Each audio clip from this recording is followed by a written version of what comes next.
And chat, how's it going, guys? Welcome back to Phoenix Wright Ace Attorney. Alright, let's get back to it. What were we doing?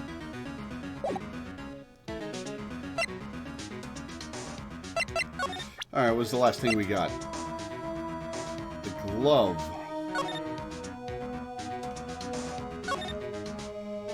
The tag says SL911. I guess this is another piece of evidence from that case. You know, I never did care for the word tag. It's confusing. Huh? What's so confusing about that? Do you know how many other words sound like it? Bag, gag, nag, lag, zag. Is zag a word? Zag? Is that a word? Do you challenge me? What, are we playing a word game now? Now tell me what kind of word it is.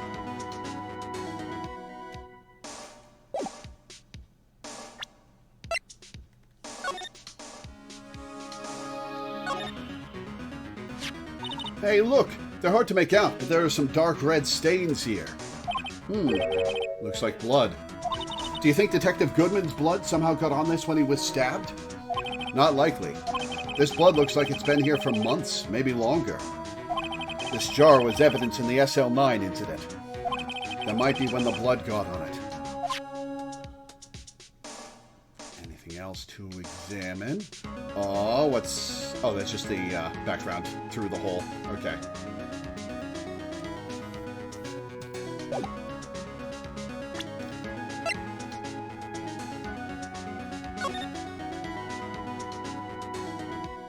Cool. All right.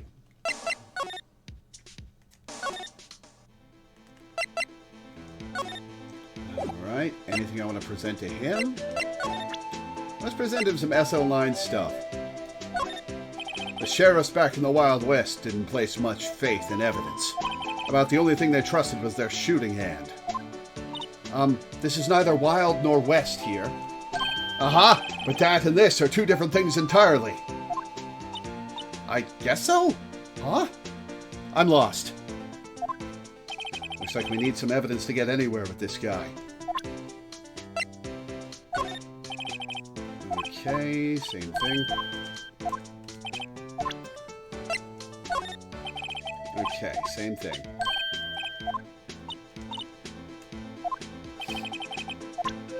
Anything else? Evidence from plans, ID card, record. Same thing, okay.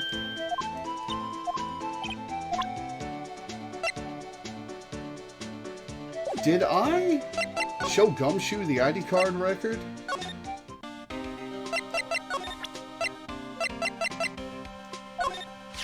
Could you take a look at this? This is the ID card record of the people who came in here on the day of the stabbing. Ah, I heard the rumors. So, it was Goodman who... Whoa!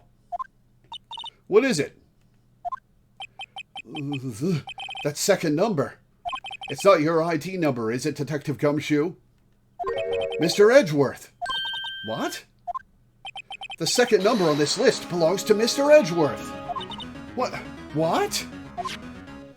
Why would Edgeworth have come to the evidence room? Alright, so... That would have been well before Goodman came in. And 10 minutes before... whoever killed Goodman came in.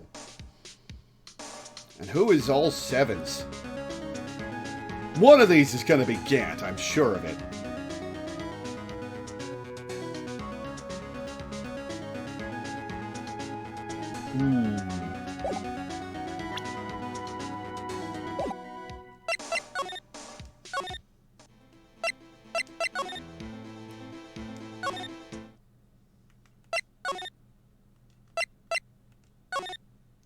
Gant is not here.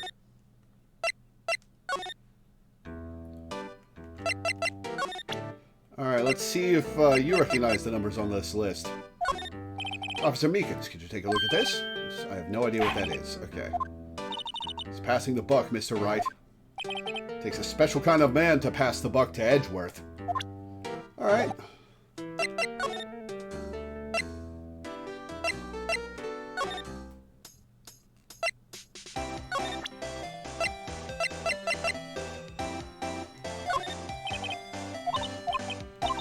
Okay, so that's not it. Let's present her with some SL9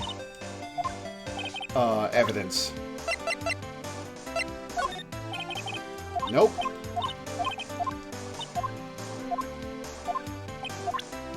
How about this? Nope.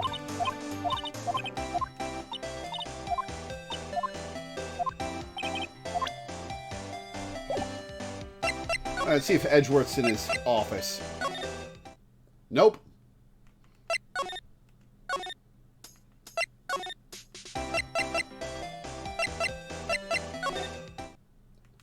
Let's...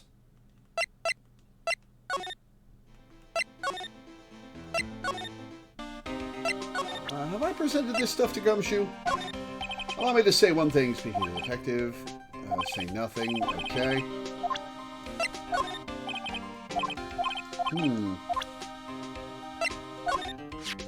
Can't open the lockers if your fingerprint doesn't match.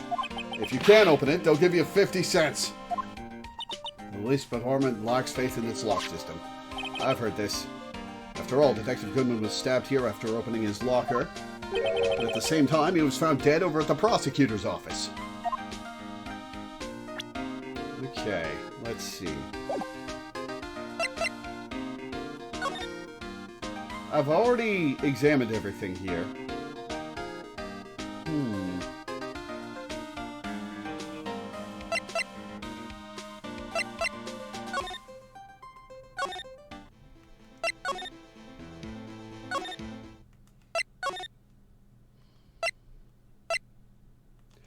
Let's see if she's got any new dialogue. Nope. Does Meekins? No.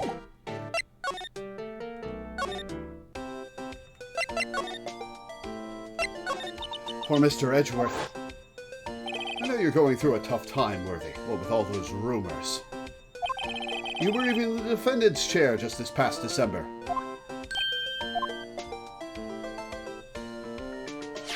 There was that business with him not reading that officer's report. About the killing at the police department, right. The chief of police was right about that. But I can't help but think. Someone at the police department doesn't like Edgeworth. Gee, I wonder who. Okay.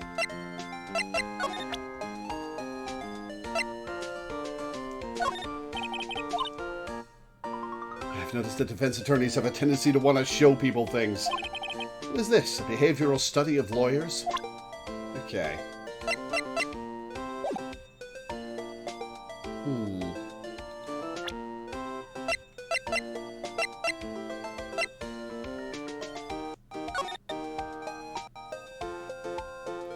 Alright. What do I do?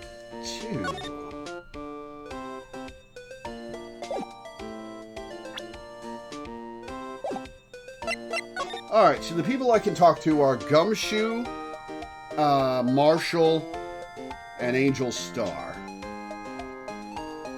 None of them have anything to say about the SL9 materials. Gumshoe had something to say to identify a person on the log, but neither Marshall nor Star do. I could talk to Meekins.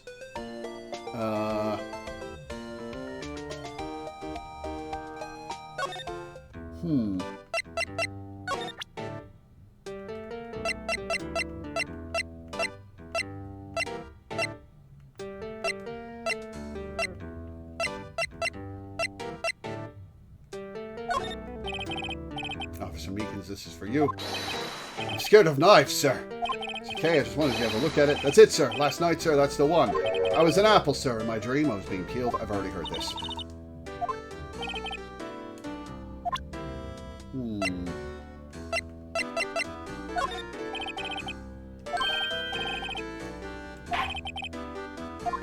I'd ask Edgeworth if I could find Edgeworth. Showed Marshall the login list? I did a couple minutes ago. Let's double check.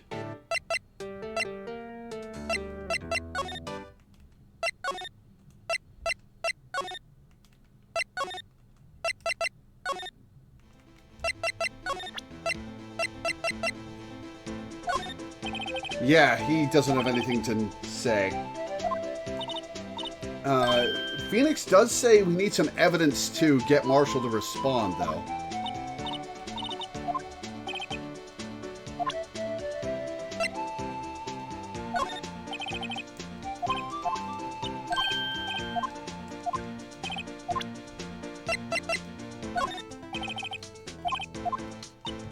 Alright, let's try presenting a bunch of stuff to him.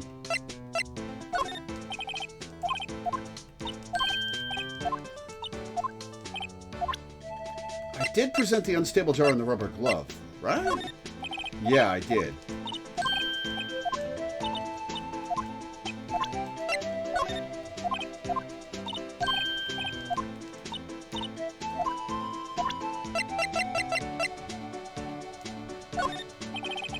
I didn't think I'd get anything from the luminol, but... Okay, what the hell am I supposed to do?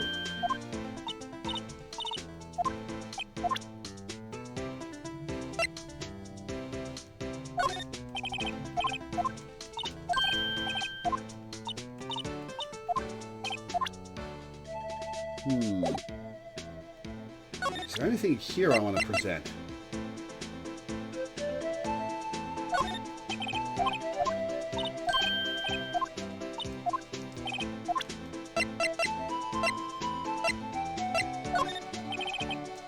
Really, he should have something to say about the SL9 stuff.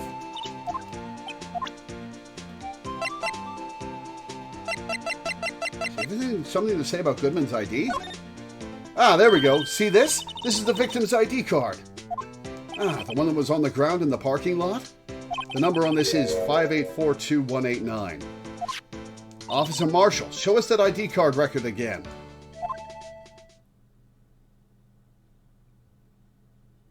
Look, the fourth number, it's a perfect match.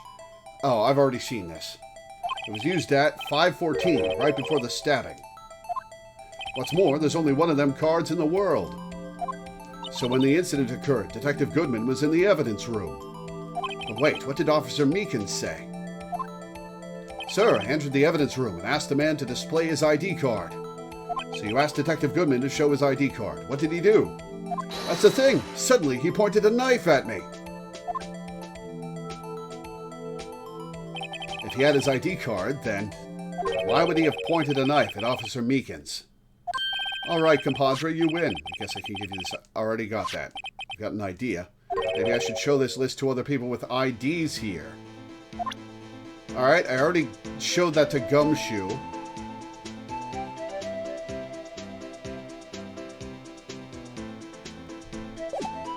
Hang on.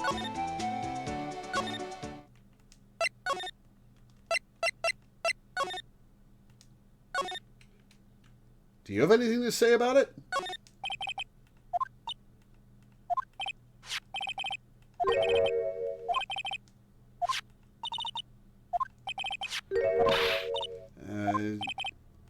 Okay. Lost item report. Anything... Oh. That must be one of the detectives. He's mumbling something to himself. I know, the killer used a cassette tape. What a crafty trick. That gunshot was a fake. This is good. No one will expect a cassette tape in this day and age. He's not writing a report. He's writing a novel. Okay. I guess we examine all the...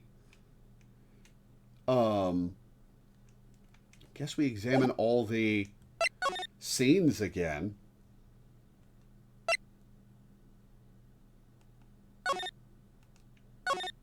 For new stuff.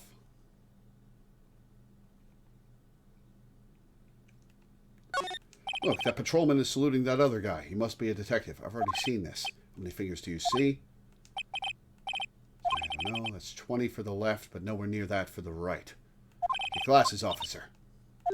That wasn't a salute. It was an eye test. You make a good pair.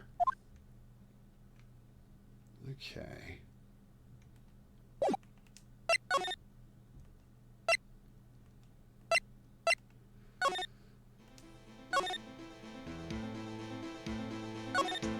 Look at this swingy door, just like a Wild West saloon. Ah, sorry, partner, but we're closed for the day. Huh? You'll get along home now. I think Officer Marshall really wanted to be a Wild West bartender. I always wanted to say that. Oh, this is new dialogue because Marshall's here. This cactus sure is prickly. It must be real. Best keep your distance from Billy there. You're liable to get hurt. Billy. The cactus has a name? Billy, you're wearing your cowboy hat on your hand. Ah, my rawhide cowskin 10-gallon hat. I just picked that up, but Billy took a fancy to it. Looks like he got stuck on the spines and he couldn't get it off.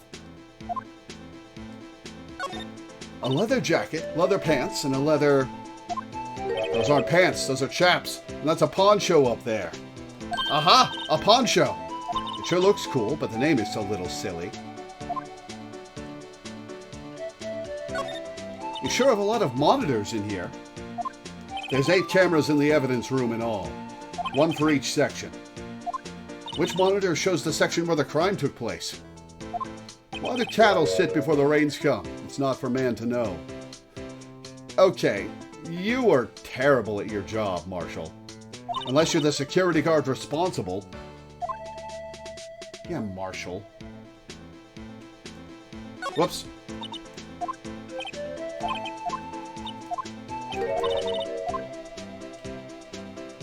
Okay. Look, on the floor, it's a lasso. Looks like it's set up to trap something. I just roped me a steer with this here lasso. What? It was a bellowing moo, pal, moo! Detective Gumshoe, I presume. The evidence room is beyond that door. I turn on the card reader. Go have yourself a ball, partners. I have the ID card, a real ID card. Let's get this investigation started already. Okay. To the evidence room.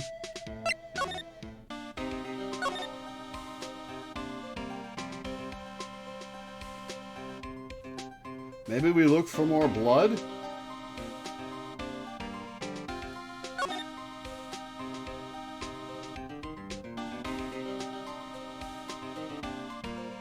Oh. If you put these pieces together, it makes a jar. There are 2 things that bother me.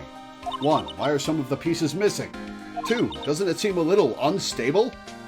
No wonder it broke. I'll make sure to remember that next time I make a jar. Alright, well, that didn't get me anything.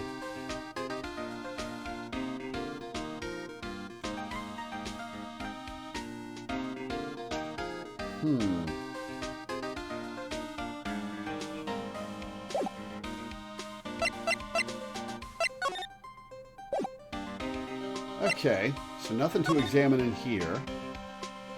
Crow! If you would,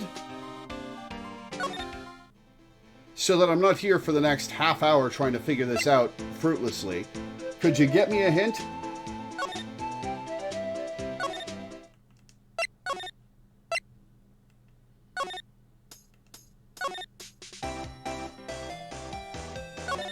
This is where the cars leads a lot. The arrow on the ground makes it look more like an entrance. What are you talking about? It's plainly an exit.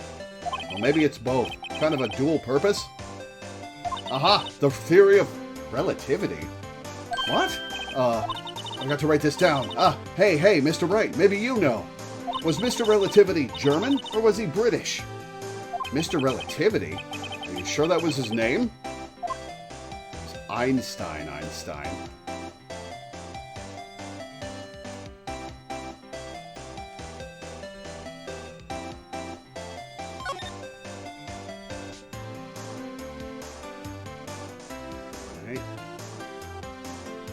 Everything here is already examined.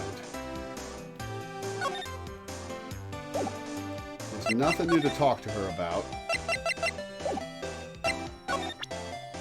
She doesn't have anything to say about the ID card record.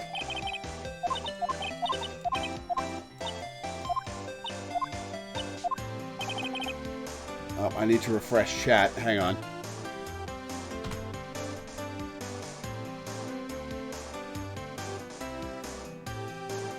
Oh, wow, I missed a bunch of chat. Okay, go back to the evidence room. Okay.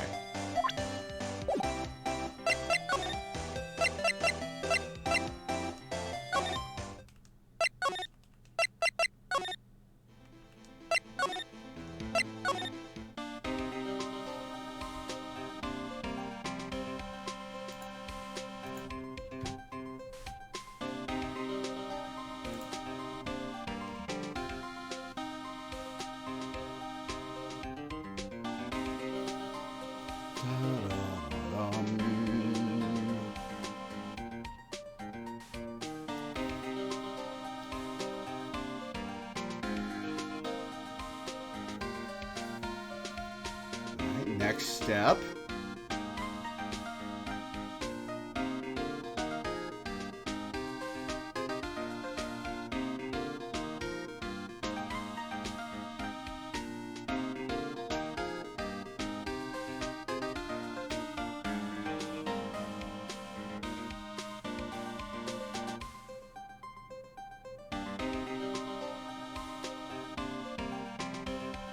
Once a ton, use luminol testing fluid to spray the scene area behind the yellow tape, the bloody handprint, and the suspicious locker close to the room exit. I think I've done all those, but let's make sure. Whoops. Nope.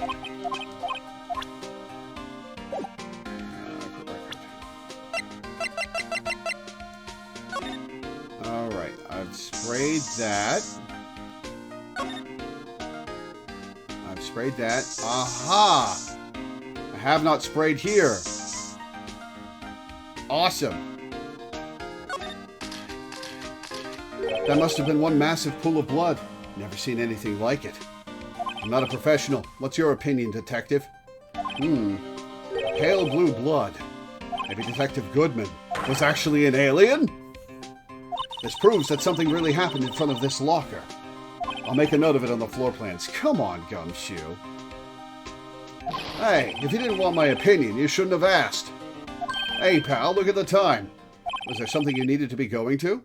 It's just that Mr. Edgeworth's inquiry committee should be letting out soon. Ah, now we can talk to Edgeworth. I'm going to go give them my report for the day. It might help, you know. Report? You mean the note written on the back of that flyer? The one that says nothing but no problems? Hey, it's Mr. Edgeworth we're talking about. I'm sure he can use a report like this. I believe in him. Who needs enemies when you've got friends like Detective Gumshoe? I'm off, pal. Later. I should probably see what Edgeworth has to say, too. Finally!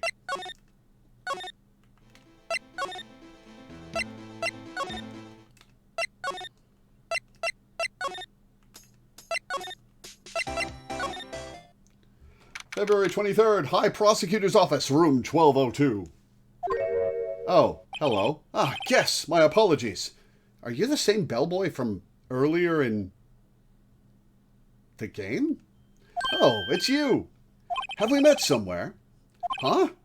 Mr. Edgeworth, I beg your leave. So long. Is Edgeworth here? There, standing by the window, a teacup in his hand. How did you miss him? Right. He has the hotel bring him tea service? Mr. Edgeworth, you're back from the district prosecutor's office inquiry? I am. By the way, Detective Gumshoe was looking for you. Ah, yes. He brought me the latest information, it seems. Really? Was it helpful? No. Apparently, a new French restaurant is opening near here. I think he was trying to console me somehow. The real info is on the other side, Edgeworth. Poor Mr. Edgeworth. I think this whole thing is really taking a toll on him. He can hear you, Emma. Inquiry Committee. So, how did the Inquiry Committee go? Actually, they decided to treat this not as a case of concealing evidence, but as a communications error during the investigation. Well, good for you, I guess. Concealing evidence? Yes, apparently there are some who believe that I concealed evidence. They gave me a warning. You were lucky this time. Again. Again? I've heard them say that so many times. Ever since that case 2 years ago. Tell me about the case. Tomorrow's trial. Are you okay for the trial tomorrow? Well, I'm still the presiding prosecuting attorney. However, something happened? They gave control of the investigation over to the police department. As Gant wanted. The police department! Yes, any further investigation for this case will be directed by the Chief of Police, Gant. I can do nothing but wait for his results. I see. Why, I ask you? Why? I missed the first half hour. You missed nothing. I flailed around for 20 minutes. Why, I ask you? Why? All along, I've done only what I believe is right. I have nothing to be ashamed of. But still. Wow, I've never seen him this out of sorts. Alright, let's present him some stuff. Let's present him the King of Prosecutors trophy. Right, please. I'm the prosecutor on this case. You don't expect me to sit here and discuss the case with you over a cup of tea. I'll pass on the tea. Just tell me about the case. Mr. Wright, Mr. Edgeworth just told you no in a very polite manner. Whose side are you on, anyway? Maybe if I just show him my best evidence, I can get some reaction out of him. I know what evidence to show him. All right, I better check this now. As I was saying, What's this? A record of ID card usage? Edgeworth, you went into the evidence room that day, didn't you? Just before the incident occurred, no less. Yes, that's true. Why, Mr. Edgeworth? Please don't look at me like that. I was asked to go, by Chief Gant, no less. The Chief of Police? He wanted evidence for a case that wrapped up half a year ago. He told me he wanted me to keep it here in the prosecutor's office. But it was solved, right? It would have to be if the evidence was already filed. The chief is never one to explain himself. In any case, on the day of the stabbings, I brought this back here. Can I ask what kind of case it was? I can't say. It really has nothing to do with the current case. Now I'm curious about this other case. I better make a note of it. Screwdriver. Stubborn as always. I told you this has nothing to do with the current case. I have so much evidence.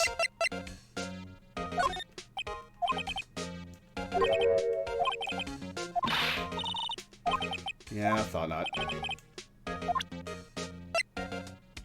Badge best evidence. Oh, he doesn't have anything unique to say about my badge. Damn.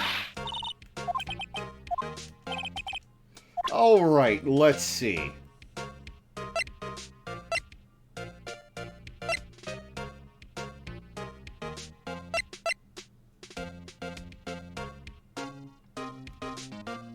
Wait, Edgeworth, if the lockers are fingerprint locked, how did you get the locker open to get the evidence out?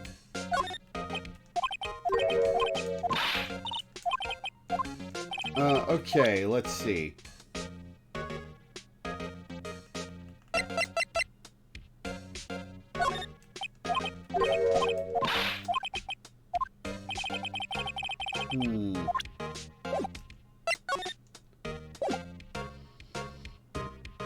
Oh, excuse me. Oh, let's examine a little. Oh, I can't get anything new about the chess set. Alright, let's see. I guess we'll go talk to Gant.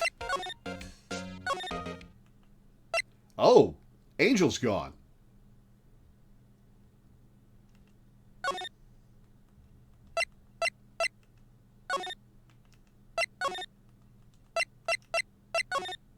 Gant is not here. Okay.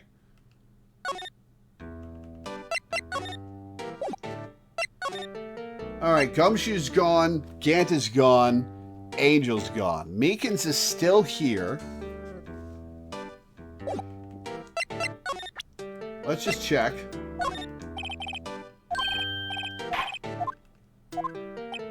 Alright. Alright, let's go talk to Marshall.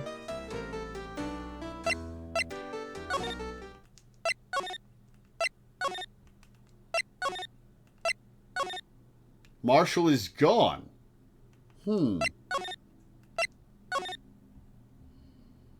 Okay, so I have to do something with Edgeworth.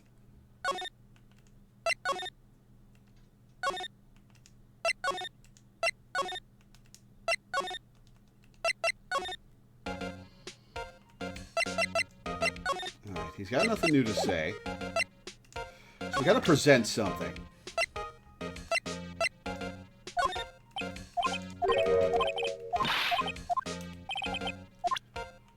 Let's show him the blue badger.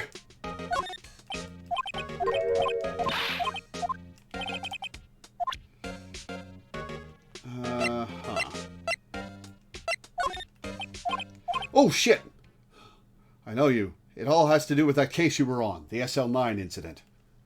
And some dark suspicion you were wrapped up in. You are the man who revived the worst memory of my life. I figured I'd be telling you about this sooner or later. He must be talking about his father's murder in that elevator. Okay, Edgeworth, why don't you tell me about it? Tell me the truth. Allegations of forgery. Finally. The SL9 incident was a heinous serial killing case. The head of the investigation was the deputy chief of police at the time. Damon Gant. Oh, Demon Gant, huh? That wacky old coot was involved in the case 2 years ago too then. He was a top officer, and it was my first time working with him. I was nervous. Wow, you get nervous too, Mr. Edgeworth? What I want to know is, why was a deputy chief of police on the investigation? In truth, I used slightly more extreme methods than normal. Really? We were dealing with a vicious murderer. If I let him go, the blood would be on my hands. We won our guilty verdict, and the killer was executed. Wait, you didn't... Of course not. I didn't touch the evidence. Yes, I will do anything in my power to win a trial. However, I do have a code, and I follow it faithfully. By the way, Emma, the chief prosecutor wanted to know something. My sister? What? If you were still studying forensic science. Huh? Yes, of course. Why, just today, Mr. Wright and I were using this. Luminol testing fluid, Well then, you might have use for this. Oh ho! Aluminum powder for taking fingerprints! Hell yeah! It's been chemically treated for better adhesion. For me? Are you sure? We are the enemy, you know. I have no say in today's investigation. Do as you will. I like the little smile. Edgeworth, I'm really... No need to thank me. Here, take your powder and these fingerprint files for everyone involved. Thanks. How about giving these to Detective Gumshoe as well? Fingerprinting set and fingerprint file received. Well, let's get going. One last investigation. Right.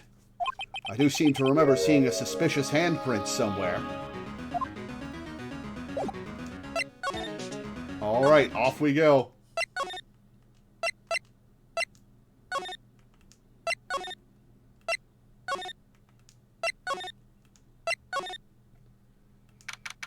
Evidence from Sector 3. Our investigation turned up a suspicious handprint. Here, in this blood on the detective's evidence locker. Let's use this secret weapon we just borrowed. Right, let's get started. First, choose a finger. A finger? Each finger leaves behind a slightly different imprint. So let's choose the finger that will have left behind the clearest print. I really can't tell the difference at a glance. That would be the thumb, wouldn't it? Quit procrastinating and choose a finger.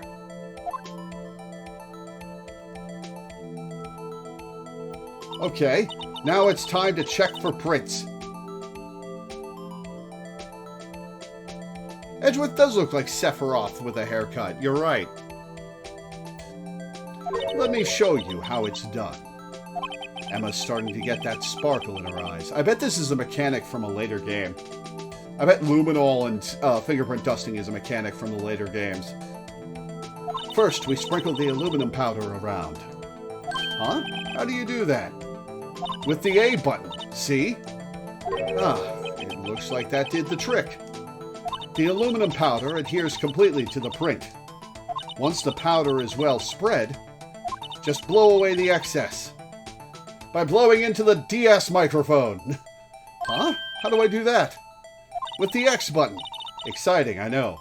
Oh, exciting. Imagine you're blowing out the candles on a birthday cake. See? Wow, that looks like fun. It might take some getting used to, though. It's fine. It won't go up your nose or anything. You just pour the powder on thick and blow away the extra. Those are the basics of fingerprinting, Mr. Wright. I guess I'd better give it a try.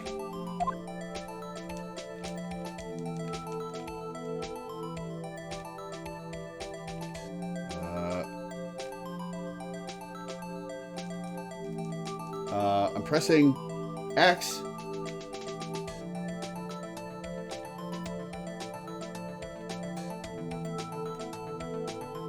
Maybe I have to dust more?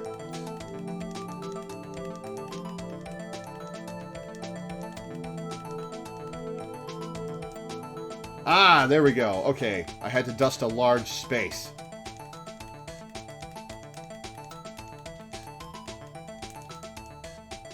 Aha! You did it! You found one! But this looks nothing like a fingerprint. Now that you mention it, I guess it doesn't. I'm playing it on my Switch, actually. What does it mean? I think it means we're out of luck. Out of luck? The person who left this handprint must have worn gloves. Don't tell me we've been wasting our time here. Hey, calm down. That's just the way it goes sometimes with scientific investigations. But it does seem a shame. Well, we're at it. Why don't we look for other prints? Other prints? Looking at the locker door again closely. Aha! It seems like there are fingerprints outside the bloody handprint as well. Let's see if we can find a clear print. Fingerprints outside the blood.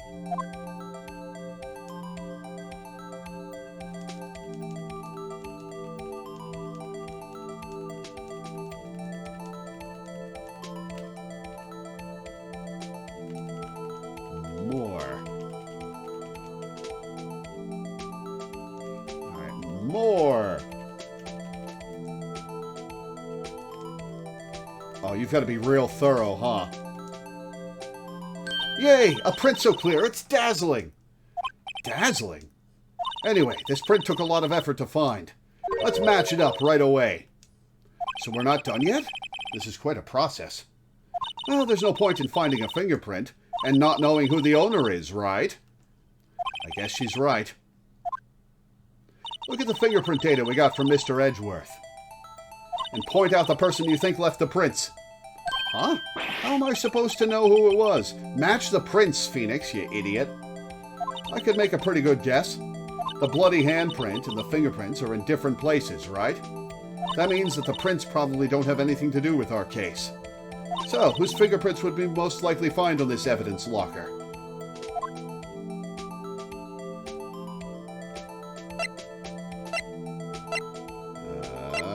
Aha! Gumshoes.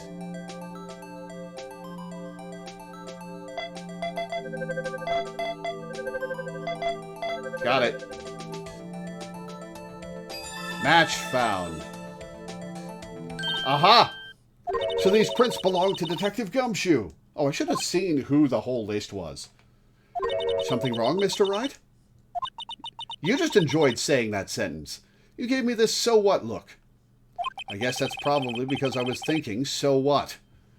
Okay, so we came up with nothing this time, but there's always next time. Sometimes you hit, sometimes you miss. You gotta roll with the punches, Mr. Wright. Thanks for the sympathy. Wait, if I remember correctly, there was one other handprint in this room. Let's check it out. Alright, handprint.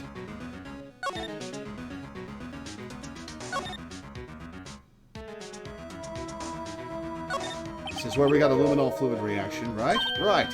There was a handprint here. Okay. Want to try using this? There go her eyes sparkling again. Check for prints. Okay, let's check for prints. That's the spirit. Oh, but I have to warn you about something first. What? The area with the blood was wiped away, right? We only ended up finding it using chemical means. Any prints in that area will have been wiped away too. Oh, come on. Oh, right. So that means no prints. Would you say the probability of your hypothesis is high? Don't ask me. Anyway, we must try to find prints that weren't wiped away. Prints other than the ones left by the bloody hand.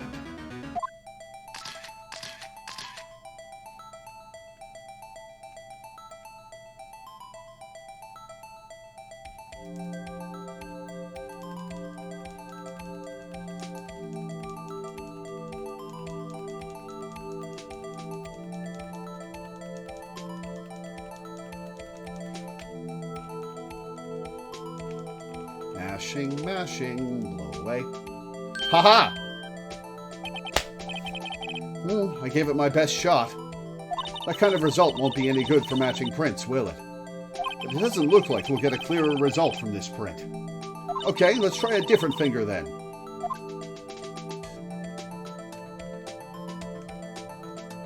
This one we just got. Aha!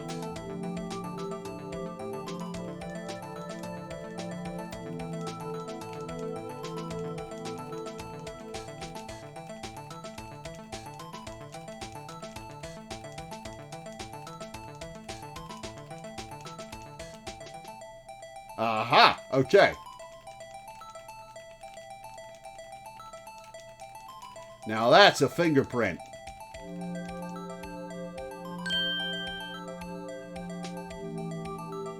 Alright, we've got Meekins, Marshall. Oh, it's Marshall! Okay. Goodman, Gumshoe, Lana, Emma, Angel, and Gant. Wait, hang on.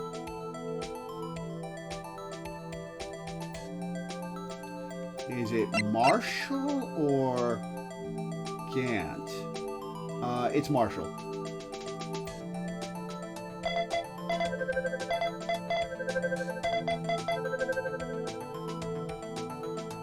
Match found. Hey, these fingerprints, whose are they? Whose? Is it someone I know? It's Officer Marshall. Huh? Officer Jake Marshall. Marshall's fingerprints added to the court record. That's got to be a coincidence. He's not involved in the crime. Emma, this is decidedly different from Detective Gumshoe's prints. The luminol reaction, the blood and the fingerprints are in the same place. Oh! So, we have Jake Marshall's fingerprints on a wiped blood stain. But why would Officer Marshall... It looks like our investigation is finally turning up some results. I guess this is what you'd call decisive evidence. I don't believe it. Why are you so upset about Marshall, of all people? To be continued.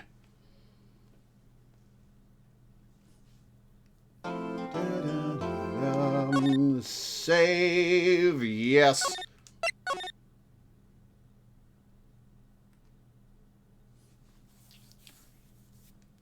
February 24th, 9:41 a.m. District Court, Defendant Lobby Number 2. So, what do you think, Mr. Wright? I think the prosecution is as confused as we are. After all, the victim was murdered in 2 different places at the same time. And a different suspect was arrested at each of the crime scenes. Lana! Good morning, Mr. Wright. I apologize for yesterday. I was indisposed. I hope they didn't hold you too long for questioning. We just finished, actually. I'm used to all-nighters, though. So, how'd it go? It's as Mr. Wright suspects. The police are clueless. I figured as much, so I struck a plea bargain. A plea bargain? What do you mean by that? We agreed that if I told them the truth behind this simultaneous murder, they wouldn't seek capital punishment. That's what I mean, Emma. But Lana, don't tell me you... Much to my regret, I'm as much in the dark about this as they are. Miss Skye. We found trace evidence of a certain person in the police department's evidence room. They belong to Officer Jake Marshall. What kind of trace evidence? A bloody handprint. Blood-stained fingerprints, to be exact. That's the trump card I have up my sleeve today. You do understand what this means, don't you? In order to defend my sister, you're going to accuse Mr. Marshall? We have to play the cards we're dealt. Isn't that right, Miss Skye? Do what you have to do, Mr. Wright. February 24th, 10 a.m.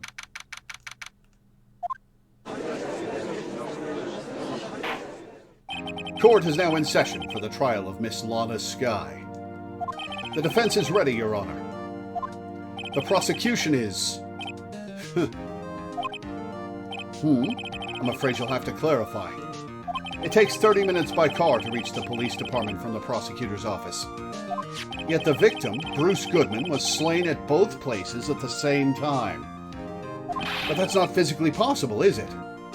What's more, I hear the victim from the evidence room just disappeared.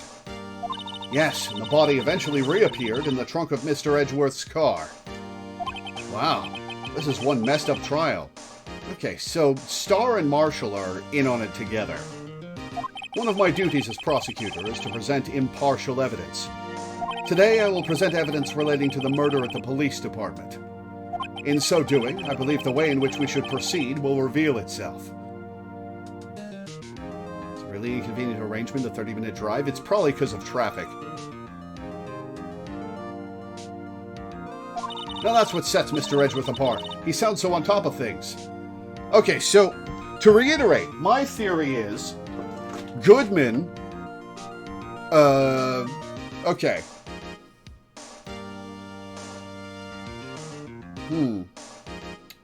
Why didn't Goodman show his badge to Meekins?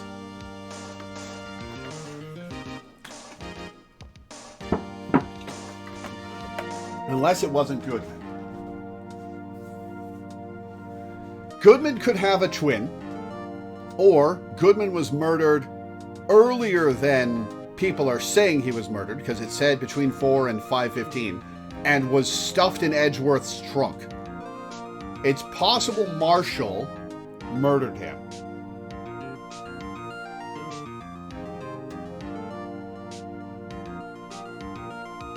When did Meekins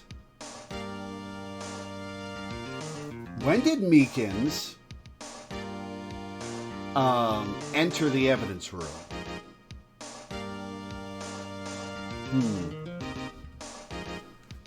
Sounds so on top of things. Even though he doesn't know what's going on himself. And that's supposed to be an admirable trait? Very well, let the trial resume. On the day of the crime, what exactly transpired at the police department? Mr. Edgeworth, you may call your first witness of the day to the stand. For its first witness, the prosecution calls the suspect of the murder that occurred at the police department. Oh, Meekins, great. The suspect? You mean the so-called murderer? Oh, boy. Things are getting wild from the get-go. It could have been Gant dressed up as Goodman. Who? No, because... who was trying to...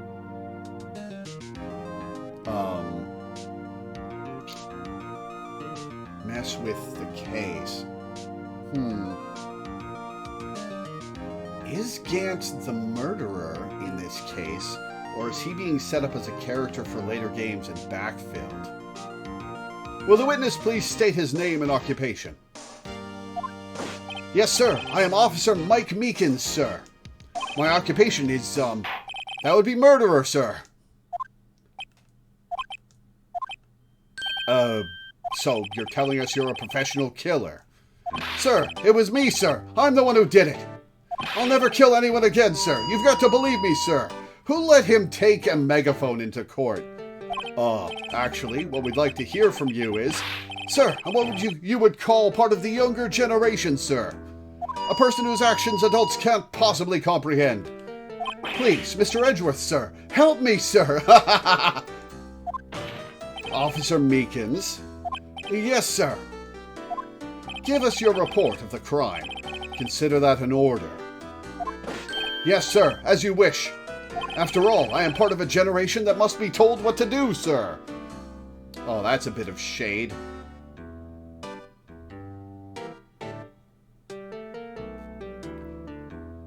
How old is Shutakumi? You can't fault him for a lack of enthusiasm. Yes, I can fault him for enthusiasm. Crime report, sir. Although it's not my normal duty, I was assigned to guard the evidence room that day. I spotted a suspicious man on the security screen and rushed into the room. I was only doing what I was trained to do, sir. I was suddenly attacked. I fought for my life, Then I did it! After that, I passed out until another officer smacked me awake. So the victim, Detective Goodman, attacked you? Do unto others before they do unto you. That's the Meekins family motto, sir. Shitakumi's 53, so it would have been about 30 when he made the first Ace Attorney. Oh, God. Feels so weird to hear about him being younger than me at that point. I see. Then you fainted and a colleague helped you regain consciousness. Yes, sir. He knocked me upside the head, sir. Very well. The defense may begin its cross-examination. What I need here is more info to work with. Crime report, sir. Although it's not my normal duty, I was assigned to guard the evidence room that day. Tell me about Marshall. Mr. Meekins, you work in the General Affairs Department, do you not? Yes, sir. I am in charge of hiring new recruits, sir. Yikes. Now there's a scary thought. I played these games as a teenager and it was a weird feeling when I got older than the characters. I played this game first when it came out of the DS. When the remake came out of the DS. And I was, what, 18, 17? Not sure. I was about Maya's age. Yikes, now there's a scary thought. Evidence transferal was taking place on the day of the crime, which meant many officers were given special tasks not ordinarily performed. I was in charge of guarding the Blue Badger, sir. The Blue Badger? Yes, sir. The lovely police mascot created by the Chief of Detectives, sir.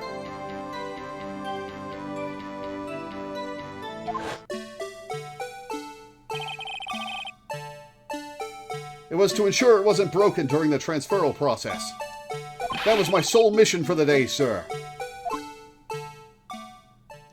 Hence the awkward shipping? Yeah. When you're Maya's age, shipping Maya with somebody who's 6 years older didn't feel weird.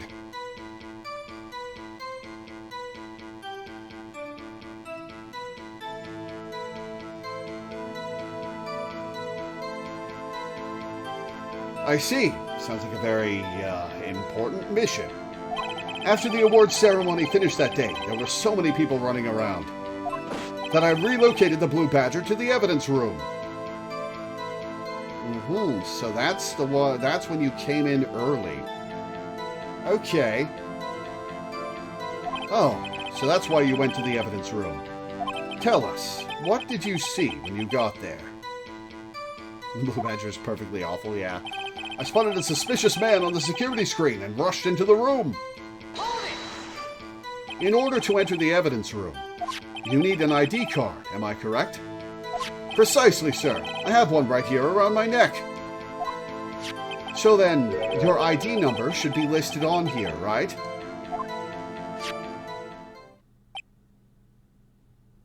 Uh-oh.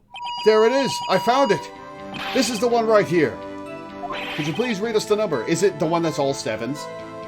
Yes, sir. It's 4989596. That's my number, sir. I see. Huh? But the number 4989596 is shown as being used twice. Please explain, witness. It's no real mystery, sir. The first time is when I relocated the Blue Badger to the evidence room. And the second time is when I went to go get him after everything settled down. I see. So it was during that second time when... Yes, sir. That was when I spotted the man on the security screen. Data added to ID card record. I was only doing what I was trained to do, sir. I was suddenly attacked. So you were attacked. Can you please tell us exactly what happened to you?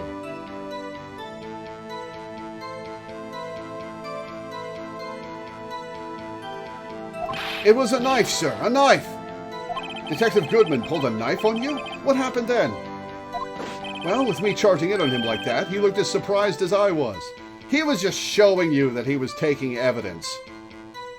You aren't exactly the kind of person someone would want to run into. That's when I reacted, sir. I swung my arms like an octopus, struggling to detain him. That's how I got this gash on my hand. Maybe if you just kept your cool, your hand wouldn't be. When I saw the blood trickling down my arm, I panicked. I grabbed the man by his collar. I fought for my life. Then I did it. How did you do it? What exactly do you mean when you say you did it? I know I don't look the type, but I'm really into kung fu films, sir. The man let his guard down for just an instant, so I snatched his knife from him. You took his knife? I spun him around and performed a disarming maneuver. I made sure to close my eyes like a man. I see. He must have been desperate. The next thing I knew, his white coat was drenched in a sea of my blood. And then the next thing I knew. Yes? He punched me right in my face, sir. After that, I passed out until another officer smacked me awake. A sea of your blood, huh? About what time did you regain consciousness? No offense, sir, but how am I supposed to know that? I was unconscious. Oh, right. According to the report from the officer that woke up the witness, it was about 5:30. He hit me right in the head, too. I woke up crying tears of pain. That's nice. It's nice that you recovered, that is. When I came around, though, I made sure to finish my mission, sir.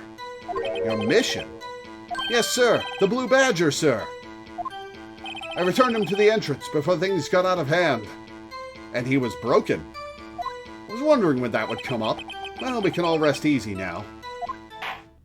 I believe we now have a fairly accurate picture of what happened. Yes, Your Honor. Only one thing remains unclear. Was the man this officer murdered really the victim? He's got a point. Yes, Officer Meekins? With regard to that, sir, take a look at this. It was sent to my jail cell. Chief Gant delivered it to me just this morning, sir. And why would he give it to you? The chief delivered it? What is that? A videotape? Yes, sir. That's absolutely right, sir. A videotape, sir. It contains footage from the security camera in the evidence room. Objection! What? But I specifically asked if there was such a tape, and was told it had been mistakenly erased. That's quite a mistake. I just do what I'm told, sir. It's the only thing I'm really good at. Looks like communication with the police department is as good as ever. Well then, let's have a look. Show us the video of you murdering the victim. Oh, please stop using that word, murder, sir. It scares me. A video of a real murder. Just what are we getting ourselves into? Alright, is it going to be animated? It is!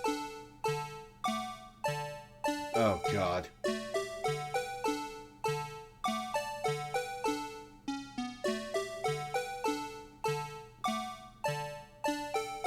It is animated.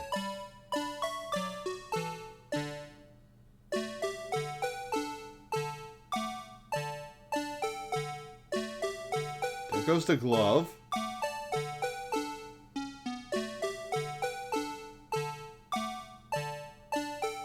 There's Meekins.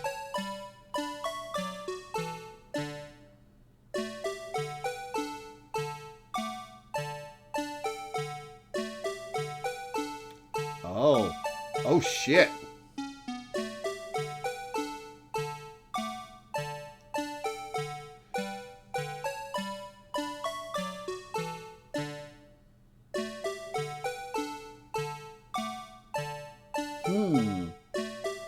So where did he go?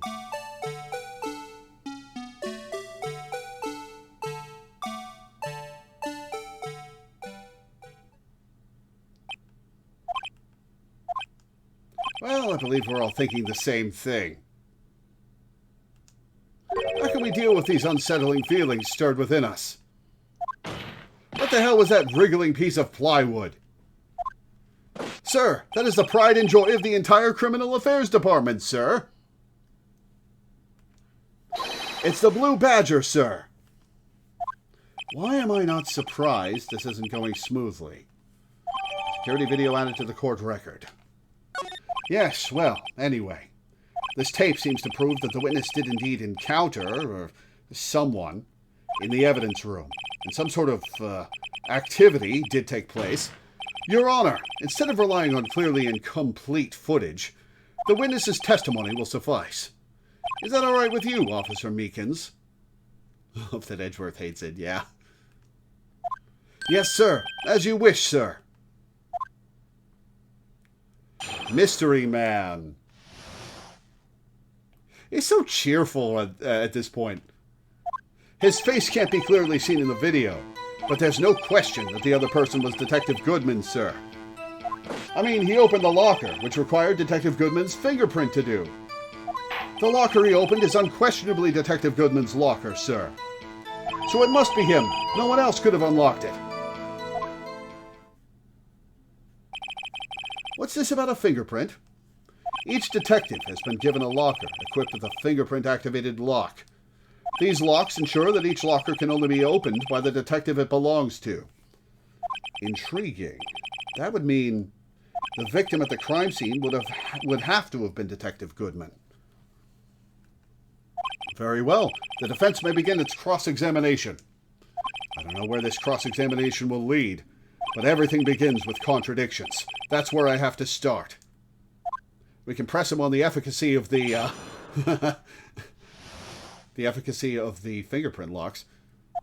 His face can't be clearly seen in the video. Tell me, were you able to get a good look at him? At the face of the man who attacked you with a knife?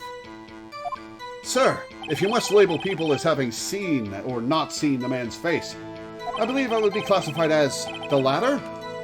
The latter? But you were standing right in front of him, were you not? More to the point, you were the person who fought him, aren't you? Oh, yes, sir. But I didn't get a clear look at his face, sir. I'm not the kind of guy who looks directly at people when talking with them, you see. Yeah, that's a good trait for a police officer.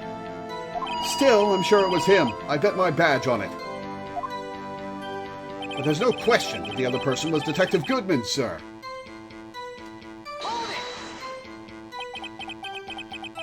But you don't know that for sure, do you? You never actually saw Detective Goodman's face. Well, I suppose you might say that. That is, if you must label people as having seen or not seen it. Okay, hang on. Let me think about something for a sec.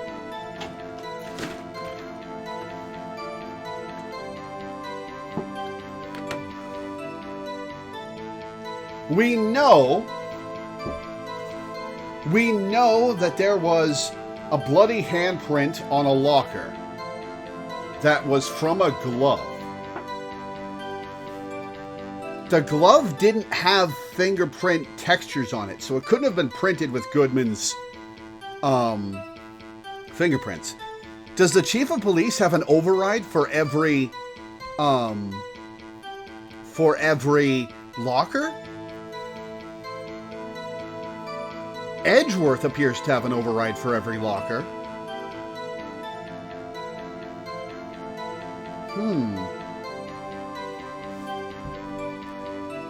That is, if you must label people as having seen or not seen it. Since his face can't be identified in the video, only you can verify it. Why is everyone looking at me? If I had to label your stares as disturbing, or... Meekins! Having been shown a questionable video at best, we are not in the best of moods. Now please, be more certain when you testify. Yes, sir. You claimed the man who brandished a knife on you was Bruce Goodman. Tell us why you were positive it was him. I mean, he opened the locker, which required Detective Goodman's fingerprint to do. About these lockers, is there no other way to open them? No, sir. I myself tried all kinds of methods in the past. They only respond to registered fingerprints, sir. I wonder what kind of methods he's tried. If the man opened the locker's lock, which only responds to its registered fingerprints, interesting statement, interesting wording, then he must be the person the locker was assigned to. Exactly my point, sir. And this too. The locker he opened is unquestionably Detective Goodman's locker, sir. How do you know that information? I've heard rumors, sir, from people in the know, sir. People in the know? The workers in the department cafeteria, sir. They keep me informed. How do they know which locker is his? They also listen to my romantic troubles, sir. For the record, the open locker did indeed belong to Detective Goodman. I verified this information through a more reliable source. So the victim opened the locker with his own fingerprint. So it must be him. No one else could have unlocked it. However, the most important detail is not shown in this video. The man's face. Sir, if I may say something, sir. Please do. After all, you were the one being examined. Yeah, seriously. I don't understand why the man's face is so important in this case, sir. I mean, it was his hand that opened the fingerprint lock. And it was his hand that tried to thrust his knife into my body, sir. My unsettled state can testify enough to this, sir. Yes, you have a point. The footage doesn't lie. That is, unless the defense can find a problem with it. You're hoping I can. Mr. Wright, let's check the court record again. Is there a problem with the security video? There's a problem. Regarding the video contained on this tape, there is one thing in particular that seems rather strange. Strange? This contradiction leads to the possibility that the man may not have been Detective Goodman. What? This video contains such a contradiction? Interesting. Your Honor, I have a proposal. Yes, Mr. Edgeworth? I propose we have the defense point out to us this alleged contradiction in the video. You would want me to point it out. Very well. Proposal accepted. Let us further inspect this piece of evidence. Let us further save.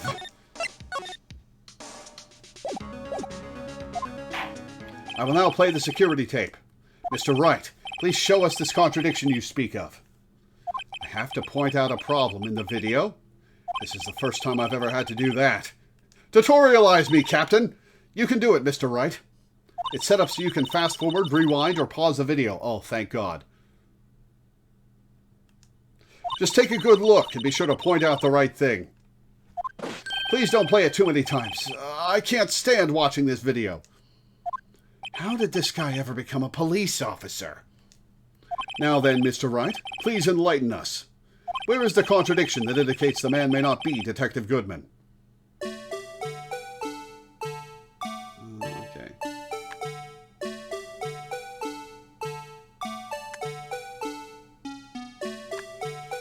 Alright, let's see.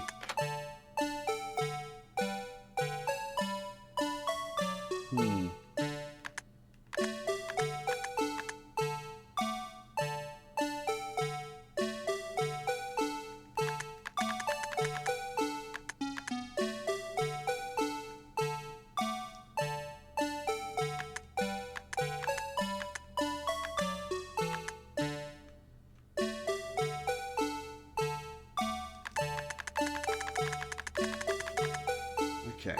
Glove, I can't...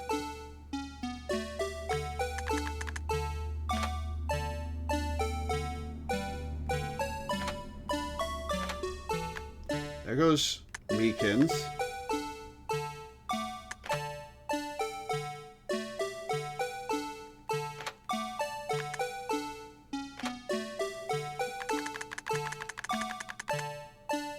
Alright, that sliced his hand.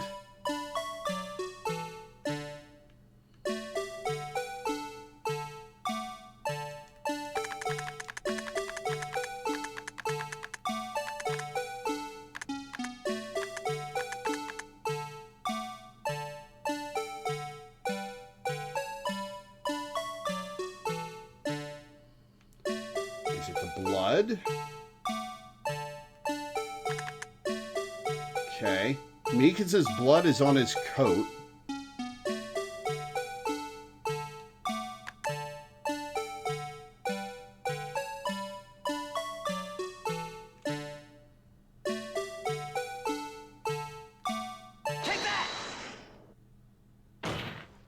The thing that's strange about this video would have to be this. Ah, shit.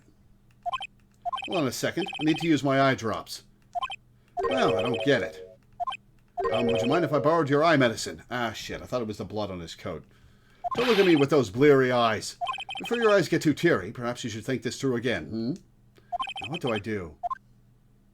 Play video again. Very well. Let's try this again. Just remember one thing, Mr. Wright. Every time you point your finger, someone gets hurt. Says the one pointing his finger at us. I'll now play the security tape. Mr. Wright shows the contradiction.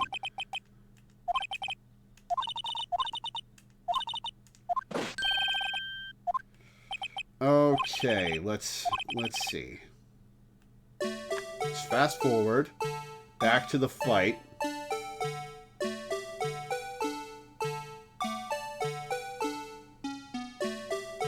There's Meekins.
Let's try presenting the falling glove.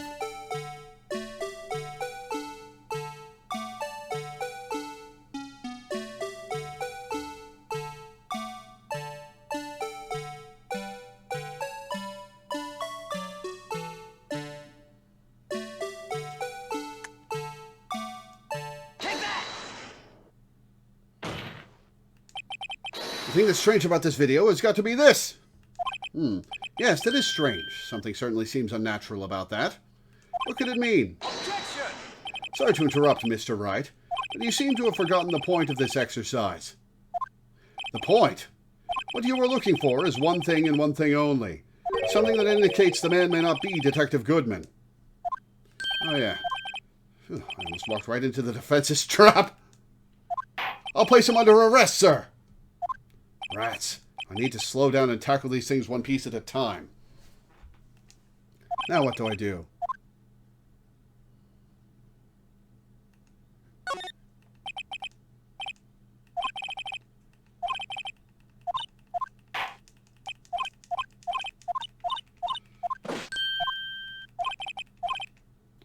Okay.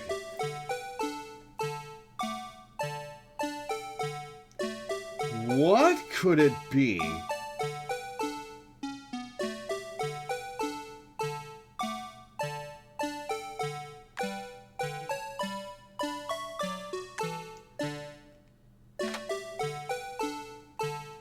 What's he do with...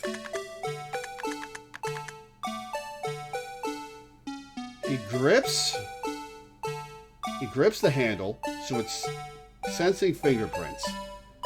Okay.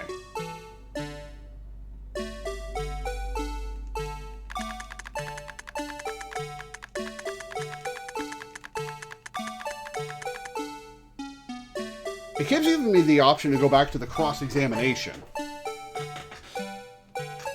Perhaps there isn't evidence in this video, and this was a red herring.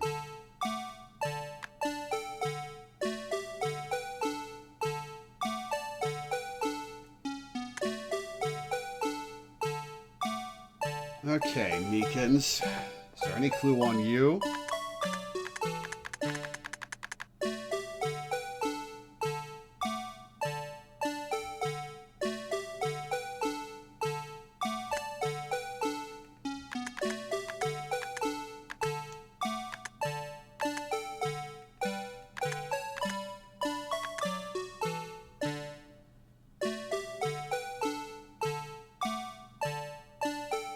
Okay, he's holding a knife. He slashes.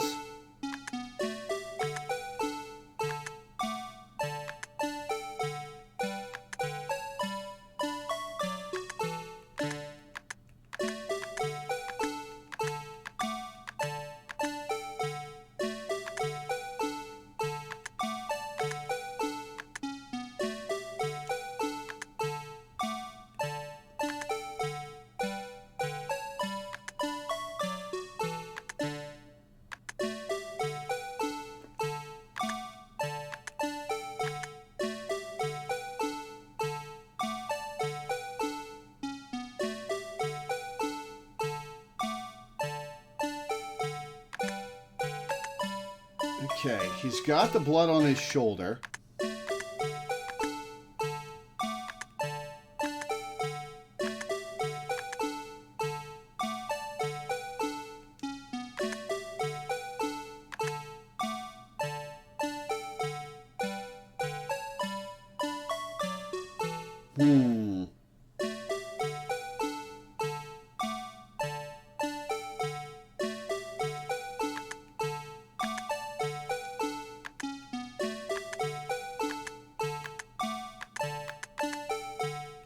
He goes in for a stab.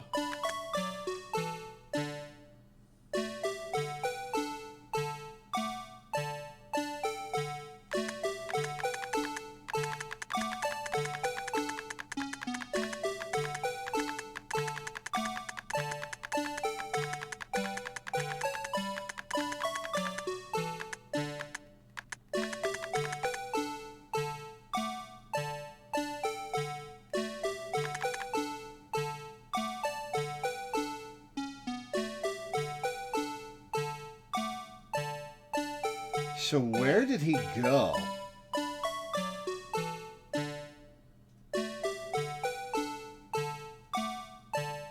Oh, I guess the body was just on the ground.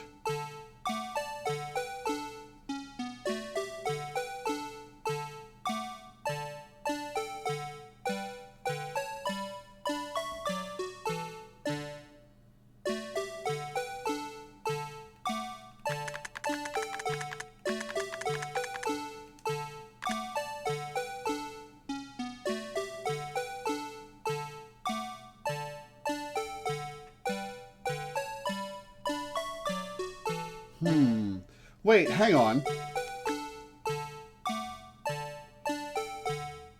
Didn't Meekins get the wrong hand slashed?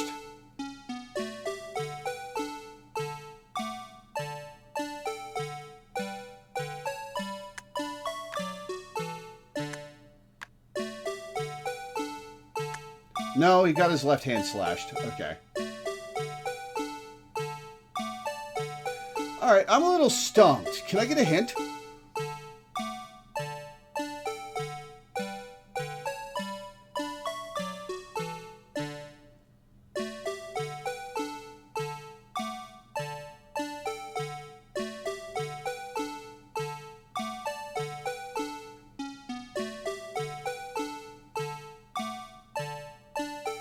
Something's weird with the locker before he reaches it. Oh, I bet the light was on.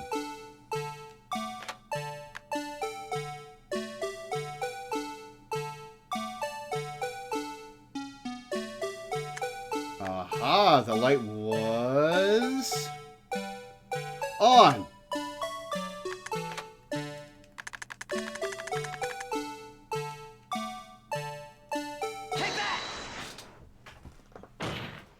The thing that's strange about this video has got to be this. Officer Meekins. Sir, do you mean me, sir? As I understand it, the locker apparatus works like this. When you grab the handle, a sensor reads your fingerprint. If it's a match,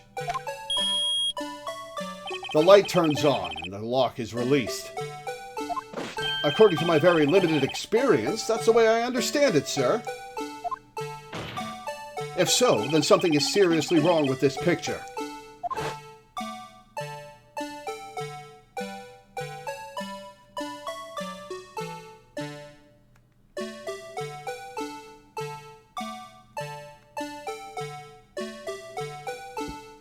Excuse me.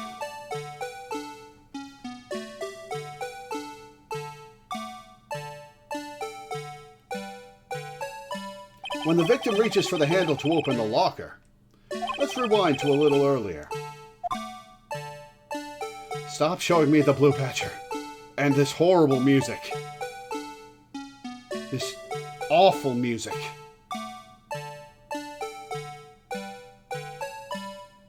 Here, notice the light.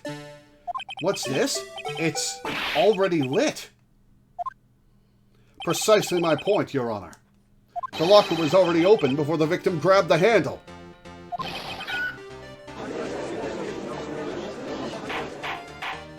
Order! Order! What's the meaning of this? It's very simple, Your Honor. The locker wasn't locked on the day of the crime. But the locker locks are controlled by an electronic system. When a door is shut, a sensor is triggered, and the locker is automatically locked. Oh, I know. It must have broken down. Of course, I'm not an expert in this. Oh, I bet you can open it remotely and Marshall... And Marshall is faking not knowing how the systems work. Of course, I'm not an expert in this. That's not likely, Your Honor. The sensor would detect and report any malfunction. Oh well, just goes to show novices should keep their mouths shut. So then, Mr. Wright, do you have an explanation? Me, Your Honor? Yes. Why wasn't the locker locked? Me, Your Honor? Yes, well, you see, this isn't exactly my field. What do you think, Miss Scientific Investigator? Huh? Oh, maybe something like jam the system sensor? Something jammed the sensor? Say, there's something else that seems out of place in this video. Yeah, I thought so too. There's got to be another clue somewhere in this footage. Very well, let's inspect the video once more. The glove! The locker wasn't locked. Please point out the cause.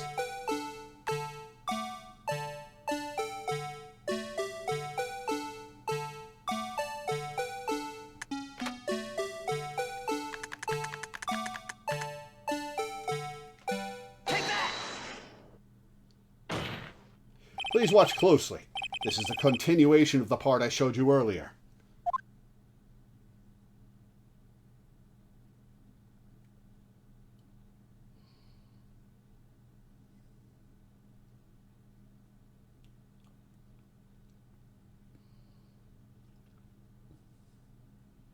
What's this? Something white fell out of the locker. But sir, it's been my experience that things fall out when doors are opened. I often fall out and roll... Whoops. We can't be sure that item was completely inside the locker to begin with. What do you mean? The sensor triggers the lock when the door is shut. What if something was inserted, say, between the sensor and the door? Inserted?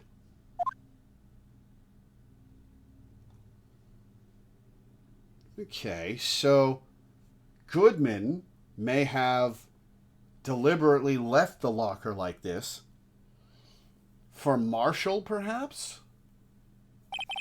Oh, I forget. This white thing wasn't inside the locker. It was stuck between the door and the sensor. Oh, I understand now, sir. It's just like my tie. 2 out of 3 times it gets stuck in the door when I get out of my patrol vehicle, sir. How? Instead of the door closing, my tie chokes me. But the object would have to be extremely thin to fit in the door. Not only that, it would also have to block electrical currents. It would need to be an insulator. Rubber glove. Yes, an insulator. But at the crime scene, there just might have been something that fits the description. You guys can see it's clearly a glove. But sir, by insulator, you don't mean... I think I finally got this figured out. Very well. Will the defense please present the relevant evidence? What was this insulator that was stuck in the locker door? Present! Take that! I found this near the locker. A thin rubber glove. But we can't be sure that was in the victim's locker. I mean, look at it. Look at the videotape. It has a tag that says SL9 incident. The video seems to depict the victim opening the locker. But that isn't the case. The lit lamp attests to this. On the day of the crime, even I could have opened that locker. Is this not so, Officer Meekins? Sir, it would appear so, sir. Order, order, order!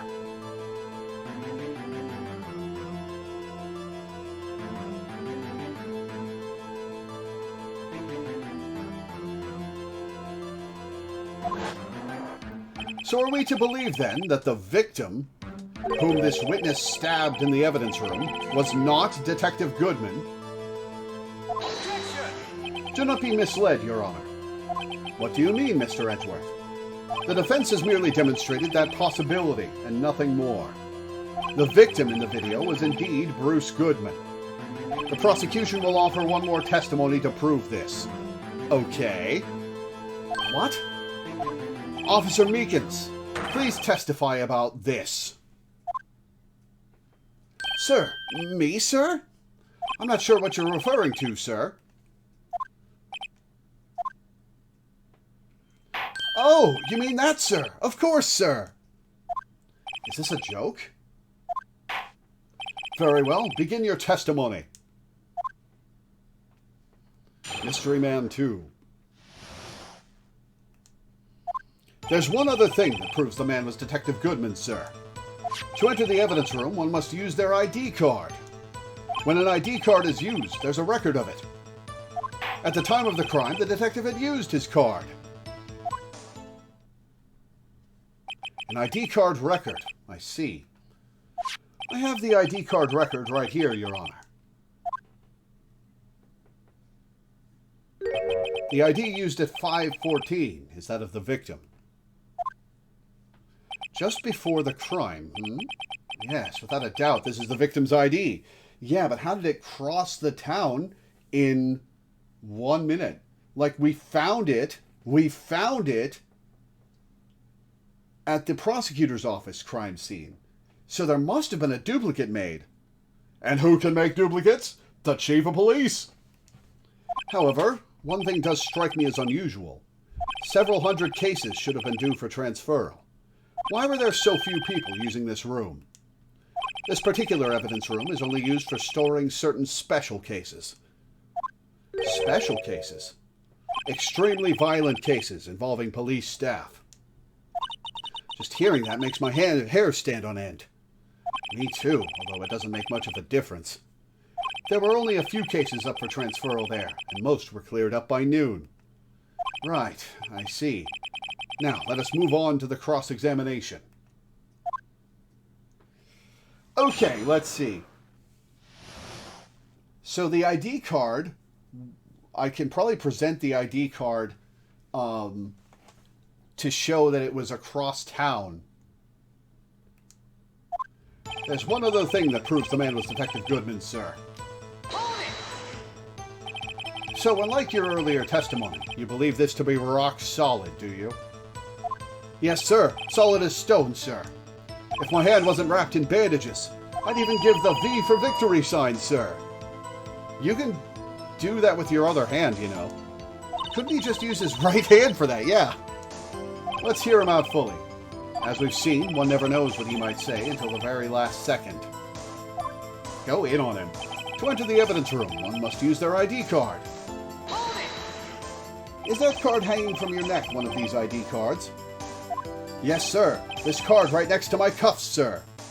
I keep it here so I won't ever forget it. Well, what if someone were to steal it from you, keeping it out in the open like that?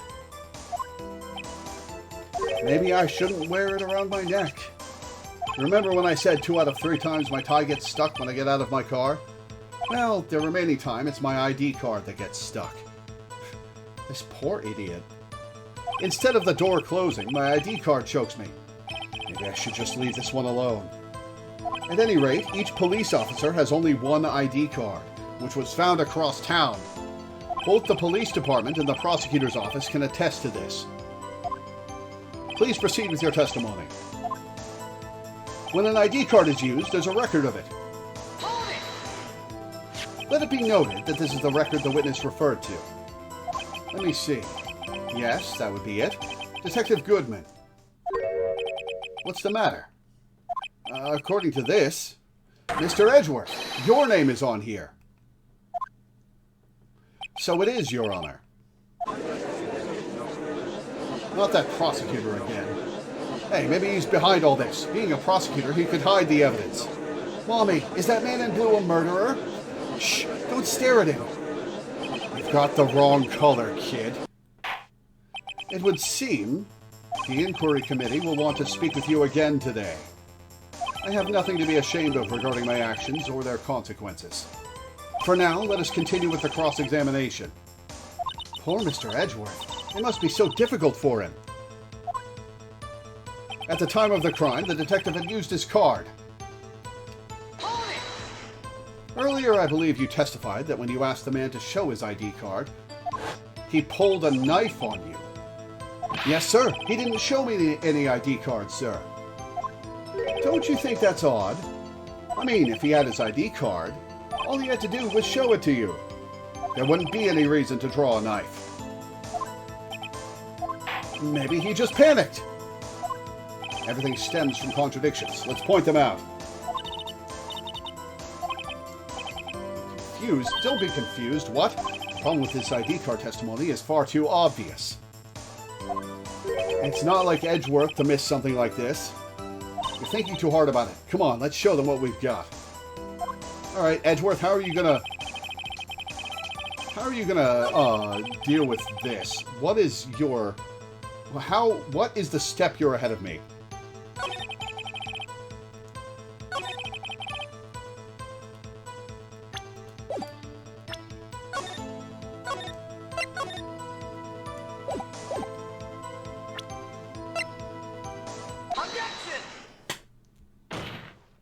Wait one moment, Officer Meekins.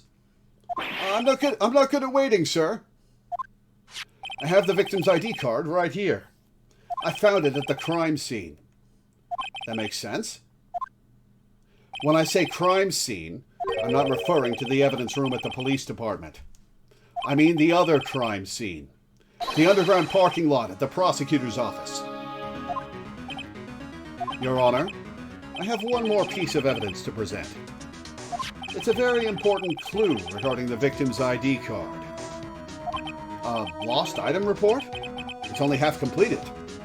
But it shows that Detective Goodman had lost something on the day of the crime. Something important enough to fill out this report. Let me guess. You believe this something to be his ID card, right? I can't say for sure, but there is a high probability. On the day of the crime, Detective Goodman was not carrying his card. Order! Order! So now, what does this all mean? It can only mean one thing. It doesn't even require much thought. The man Officer Meekins encountered in the evidence room was not Detective Goodman, but rather the man who stole his ID card. Order! Order! Order! Does the prosecution have a response? I have only one thing to say to the defense. Later, Alana. Thanks for hanging out. Bravo, Mr. Wright. Bravo? Allow me to summarize the defense's argument.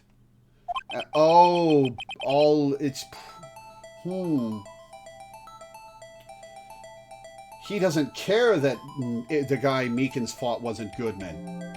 At 5:15 p.m. on the day of the crime, the man in the evidence room Officer Meekins encountered was not Detective Goodman.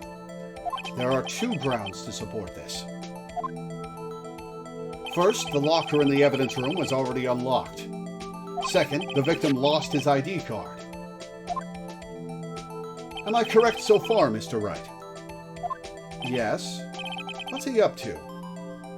That being the case, we must inevitably arrive at a single conclusion. If the victim in this video is a fake, then the murder in the evidence room is also fake. In other words, the security camera does not show the instant of the murder. That is... well, I guess that's right. Is something wrong, Mr. Wright? Only moments ago, you seemed content to be pointing your finger around.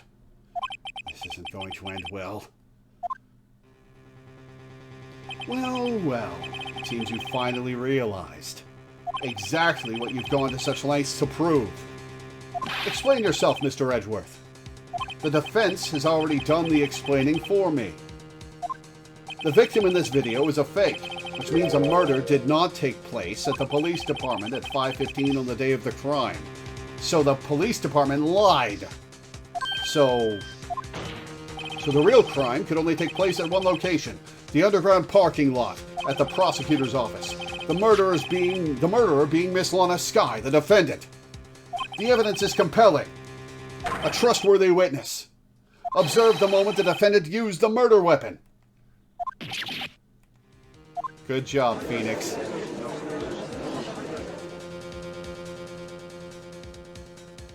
I knew that testimony was way too shabby. It was all a trap from the beginning. The activity in the evidence room still leaves many questions unanswered. Who exactly was the victim Officer Meekins encountered? And where did this person disappear to? However, this trial's purpose is to examine only the murder of Detective Goodman. Just so, Your Honor. Mr. Wright, you have to do something, or else Lana... What do I do? How am I supposed to get myself out of this mess? Object. Objection! One moment, Your Honor. What now, Mr. Wright? Don't tell me you're objecting to what you've just proven. Of course not. But I almost walked right into the prosecution's trap. What are you talking about? This cross-examination has proven one thing and one thing only. The security video did not show the actual murder.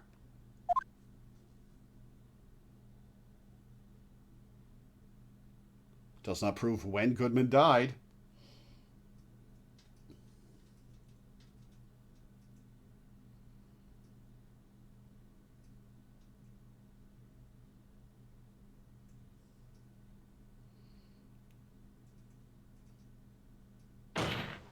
However, it cannot be said that it is unrelated to the murder in the parking lot.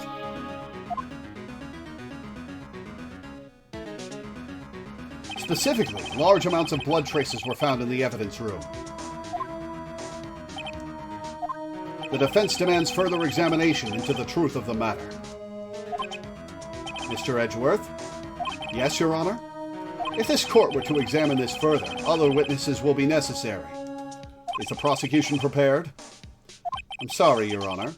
The prosecution considered the incident at the police department to be unrelated. We have not prepared any other witnesses for this incident. This just might be my chance. Time to call a certain Texas Ranger to the stand. Mr. Wright, do you mean... Your Honor, the defense would like to request a specific witness. Oh, whom do you have in mind? Someone we have reason to believe knows the truth. The truth behind the activities that took place in the evidence room. The prosecution requests to hear this person's name before deciding whether or not to comply. Very well then, Mr. Wright. This person whom you would have testify... Wait, hang on. The defense gets to call witnesses. Wait, hang on. In the Japanese justice system, does only the prosecution get to call witnesses? Does the defense not get to call witnesses? This person whom you would have testify, what is his or her name? Damon Gant. Jake Marshall. Take that! Officer Jake Marshall. Why him? I can't let Edgeworth know everything just yet. He's in charge of the evidence room. I feel we should hear what he has to say. The prosecution agrees to the defense's request. Since he was responsible for guarding the room, we should hear his testimony. Fortunately, he works in the police department. We shouldn't need longer than 20 minutes to prepare. Very well. The court will take a 30-minute recess while the witness is subpoenaed. Well, there's a word I didn't know when I was a teenager. Will the prosecution please prepare the witness during this time? We will, Your Honor. Court is now in recess.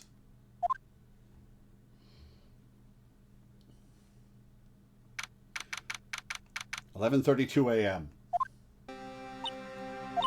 There's no stopping you, is there, Mr. Wright?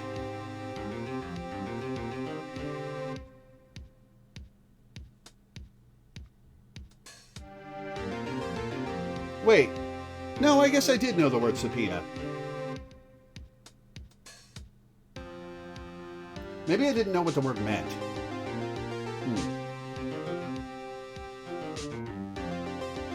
You're right, though. I ran into the word in Disgaea, too. You're right. There's no stopping you, is there, Mr. Wright? Huh? What do you mean? You called for Jake Marshall. It seems you've figured everything out. I haven't figured anything out. Lana, you're the one who knows everything. Emma, you always know everything. Why don't you just tell us? Mr. Wright is trying his hardest to protect you. I don't recall ever asking for his protection. How can you be so cold? Don't you trust us? Don't you trust me? Oh, hope I'm not interrupting anything, pals. God damn it, Gumshoe. Oh, guess I am. I'll come back later. God damn it, Gumshoe, get back here. Wait, Detective Gumshoe, what is it? You've got a lot of nerve, pal, making a detective run all around while on duty. And to top it off, you call me here. I've seen happier people at funerals. Sorry, Detective. You better be, pal. Hey.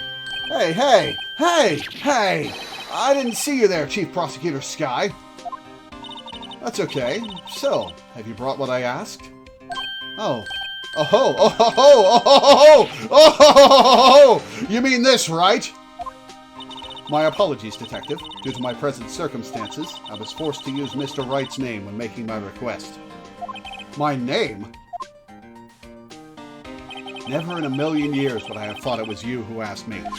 Could I bother you to bring me the SL9 incident files? Read these in 15 minutes. I'll need them by noon. Talk about crazy.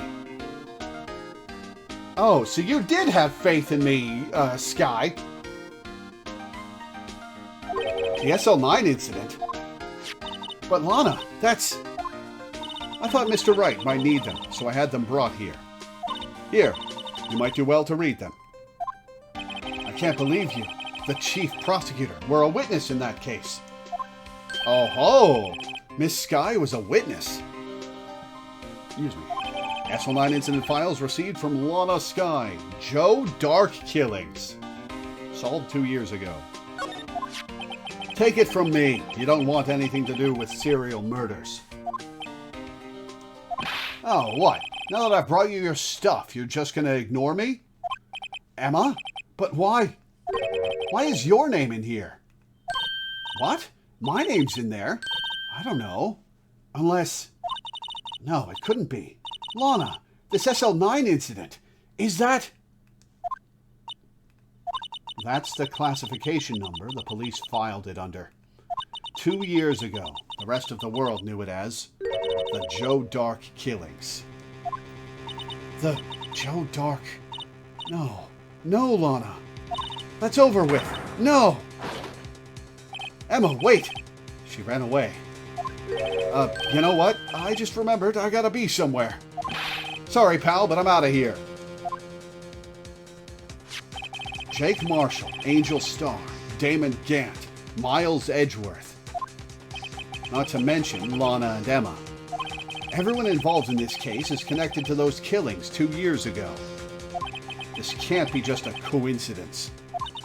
Knowing you, you just might be able to figure it out. Or you could just tell me, Lana! Time to get back to the trial, Mr. Wright. Best of luck. I better take a good look at this file. To be continued. Da-da-da-da-dum.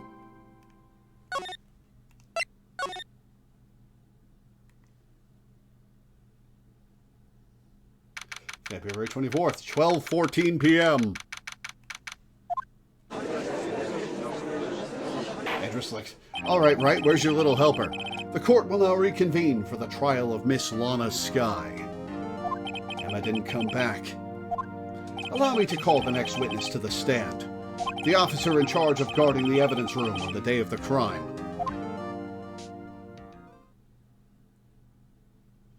Witness, please state your name and occupation. Me, partner? Oh, I'm just a man, same as you, wandering the trails of civilization. Occasionally helping the elderly cross intersections when needed. Yes, we get it. Oh, I know. You're a patrolman. As for my name, if you listen hard enough, you can hear the howling wind calling it out. Man, screw you, Marshal. To be exact, it's Jake Marshall, Your Honor. Howling wind? I've never heard Edgeworth described that way before. Now, Mr. Marshall, let me ask you something. You were in charge of guarding the evidence room on the day the crime took place. Is this correct? According to the papers, partner. What do you mean?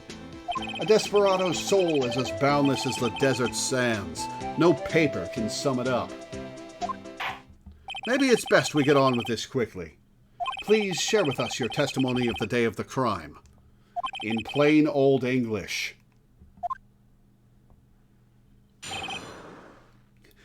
He starts speaking in Old English with an E.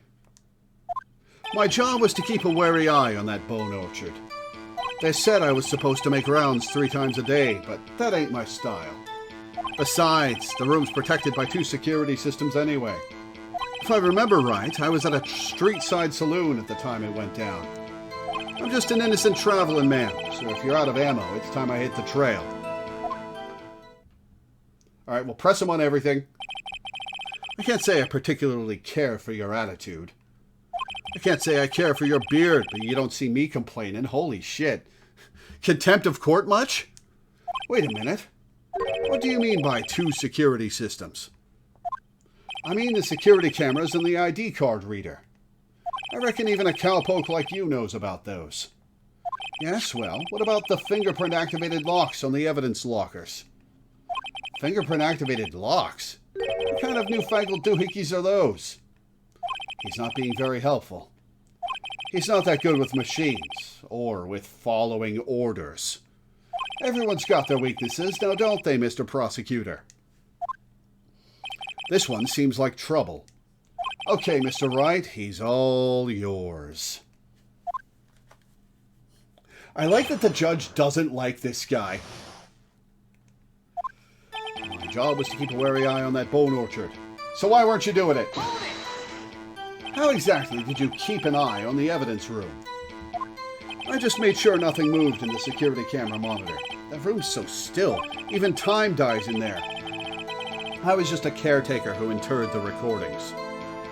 You interred them? Videos of nothing aren't that useful. When the time would come, I'd erase the tape. If nothing unusual is recorded, tapes are to be erased every 6 hours. Each time I'd erase a tape, it felt like I was erasing a part of my life. This guy has a flair for the dramatic. It's supposed to be F-L-A-I-R, not F-L-A-R-E, but it isn't going to do him any good. So in actuality, you don't physically enter the evidence room? They said I was supposed to make rounds 3 times a day, but that ain't my style. But you made your rounds on the day of the crime, right? Ain't you heard a word I said, partner? I told you, that ain't my style. I'm afraid I don't understand. No desperado I know lets rules get in his way. God, you are such a shitty cop. No desperados I know join the police force. So, Officer Marshall, on the day of the crime, just between you and me, I didn't set foot in the evidence room that day. There was a rubber glove stuck in the victim's locker. Do you know anything about that? Sorry, partner. Can't say I do. I haven't been in that crypt in weeks. How does this guy avoid being fired? Yeah, seriously. Besides, the room's protected by 2 security systems anyway. You used to be a detective, so you've used the evidence room in the past, correct? Of course. Back in the day, my locker was a goldmine of evidence. And yet, you didn't know about the fingerprint locking mechanism. Sorry, partner. I ain't good with machines. I couldn't even tell you how a bike works. That's quite, incredible. Yeah, how do you not know how a bike works? The sensors on the locker handles cannot be seen. It's well known that some detectives are unaware of their presence. Now that he mentions it, Detective Gumshoe said something like that too. At any rate, it doesn't seem that this is relevant to the crime. Can you tell us what you were doing when the crime took place? If I remember right, I was at a street-side saloon at the time it went down, and I present his fingerprints here, I think. Hold it! What were you doing in a place like that? I was eating spaghetti. Not even Angel's steak lunches can beat that parlor's vongole sepia pasta. Do you mean to tell us you abandoned your police duties to eat some noodles? Not all desperados eat tacos, partner. That's not what I meant. I hope this has at least taught you a lesson. It hasn't. That's strange. This is usually where Edgeworth says, "Did you not want a raise this year?" I'm just an innocent traveling man, so if you're out of ammo, it's time I hit the trail. Hold it! Out of ammo, Officer Marshall? That's right, partner, or as you'd call it, evidence. If you plan to pin me to this crime, then you'd better draw. Otherwise, you're just wasting my time. My steel horse is waiting to carry me back west into the sunset. One thing seems clear, despite being responsible for guarding the evidence room. The witness doesn't appear to have seen anything. Oh, we'll see about that. Texans don't take orders from anyone. Everyone knows that. You're Japanese. Apparently your superiors don't. Okay, I have a trump card up my sleeve, so I'd best keep my cool. Before I use it, though, I'd better up the ante. Alright.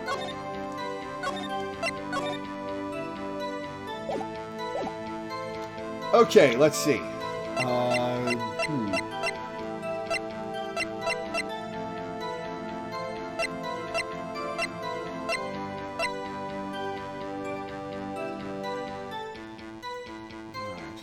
Fingerprints. Marshall's fingerprints. Alright, let's check the SL9 incident files. Perpetrator, Joe Dark. Crime, serial murder. Sentence, death. Edward Jones. Victims, Edward Jones, Jason Knight, Edith Kirby, Rachel Moss, Jeb Bates, Neil Marshall. Ooh. Head prosecutor, Miles Edgeworth. Witnesses, Lana Skye, Emma Skye. Executive investigators, Damon Gant, Lana Skye. Head investigator, Bruce Goodman. Investigators, Jake Marshall, Angel Starr. Okay, so Marshall's brother died. Okay. Interesting.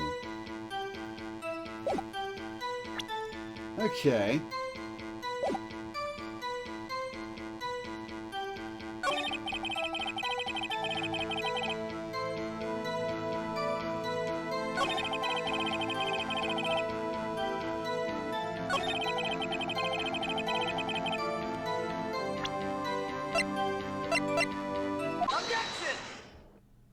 Officer Marshall, doesn't it strike you as odd?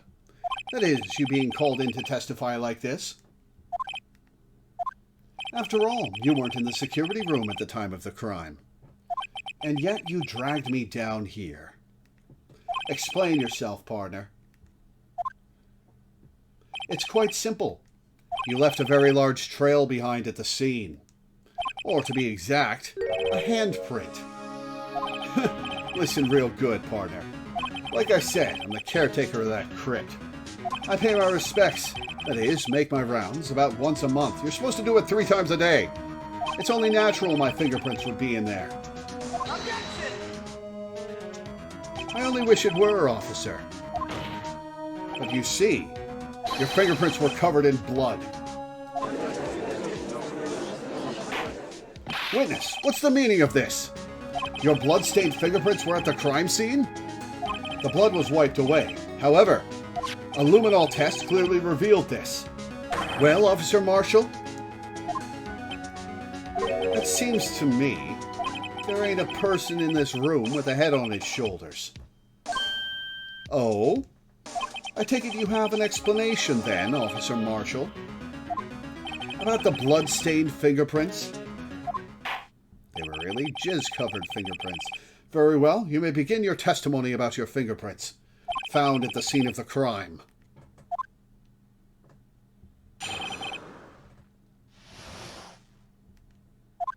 Like I said, it's only natural for my fingerprints to be in that evidence room. One of them just happened to be at the same place as the blood-stained handprint. The murderer touched the locker where my fingerprint was by chance. The blood stain and the fingerprint are completely unrelated.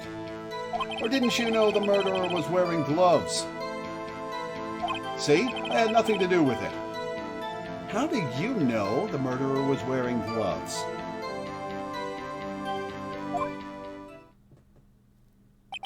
The witness's explanation appears valid, although there's room for doubt. Life wouldn't be fun without any doubt, partner. The defense may now cross-examine the witness. This guy's hiding something. I can feel it. Now's my chance to prove it.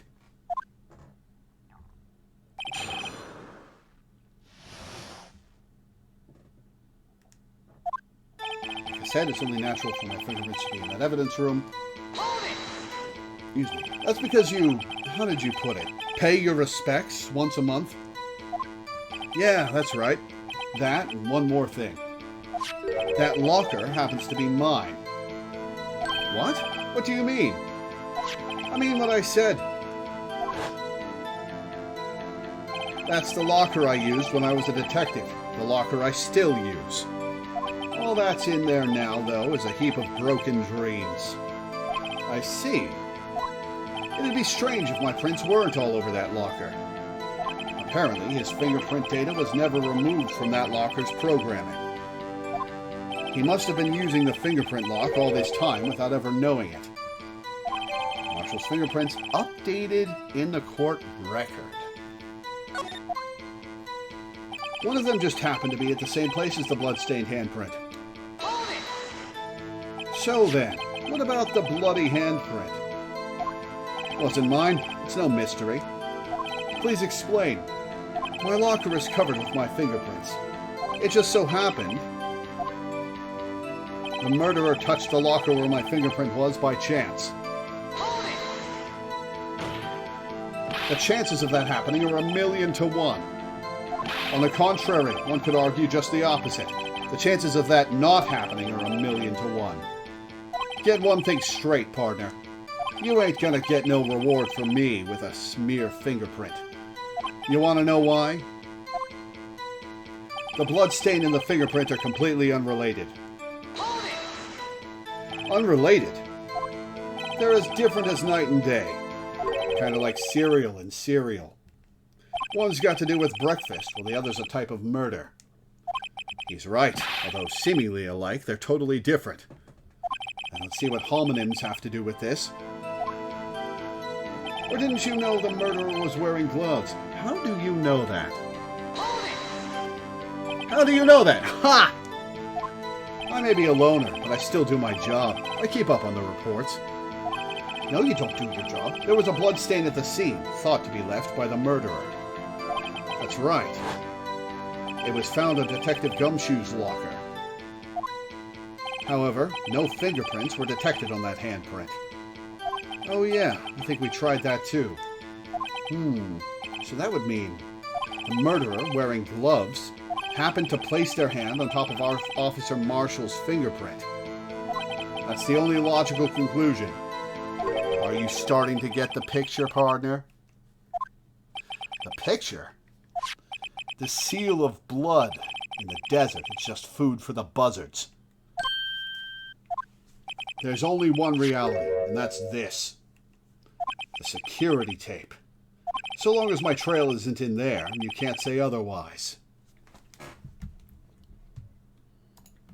Hang on, I gotta refresh chat.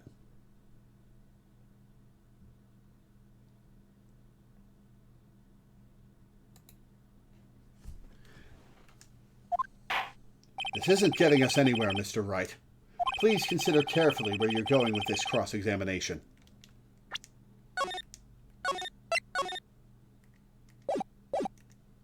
Yes, Your Honor. Now then, continue your testimony, Officer Marshall. Too bad it wasn't me in that video, right, partner?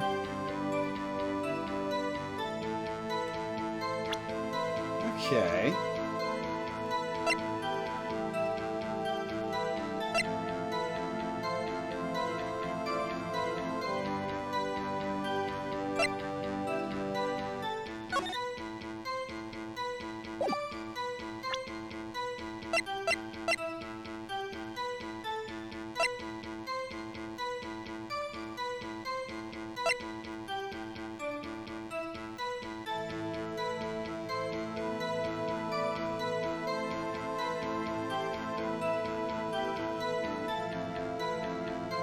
The knife.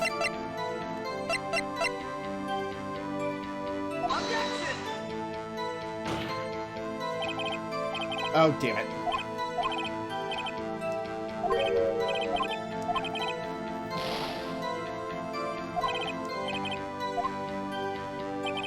Okay. Hold it! What do you mean by that? You want to tie me to this crime, isn't that right, partner? If so, that video is the only direct evidence you have. Objection! But that video is next to useless. It's full of blind spots. Blind spots? Places you can't see. The camera's panning back and forth. The floor isn't shown. If someone was familiar with the camera's position, they could leave the room without being caught on tape. Objection! We don't have time for your speculations, Mr. Wright. Well, Mr. Wright, if you can show us evidence in this video that indicates Officer Marshall was present, please do so now.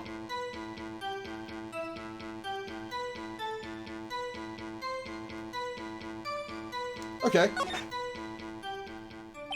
Very well. Allow me to point out your mistake, Officer Marshall. Tread carefully, Mr. Wright, or you might wind up being the one making the mistake. Now then, let's have another look at the video. Show us this incriminating evidence of the witness. It's gonna be the knife!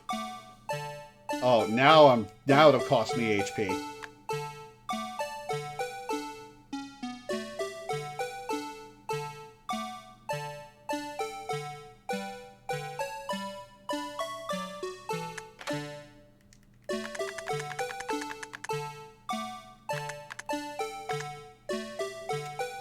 Take that!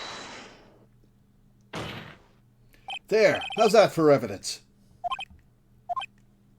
Please allow me to apologize for my colleague, Your Honor. He gets carried away sometimes. Yes, well, this certainly isn't a first. Will you forgive him too, Officer Marshall? He's not a bad man, just a bit disillusioned. Of course, I'm not one to gun down unarmed boys. Oh, great, now Edgeworth is defending me. Guess that means I missed the mark. Damn it! Okay. Let's get back to the cross-examination.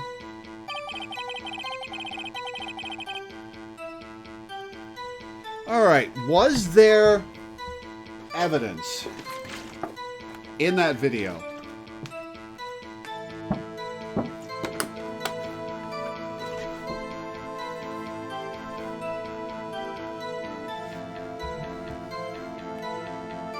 Alright, what have we got?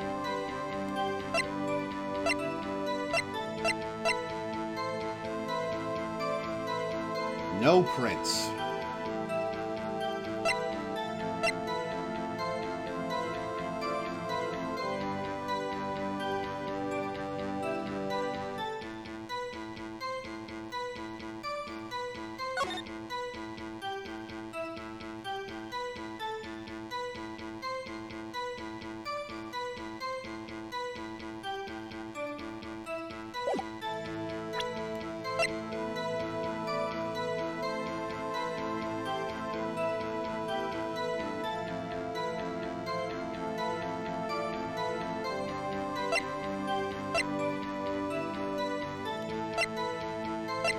A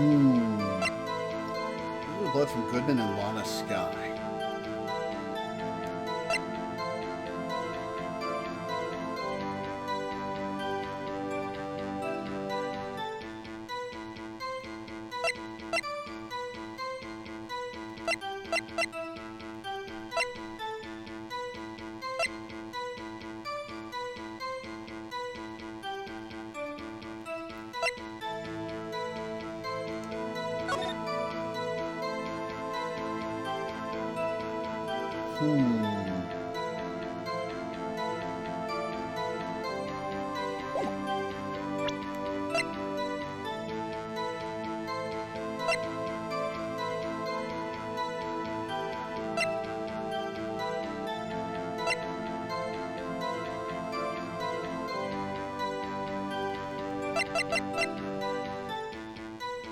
Okay.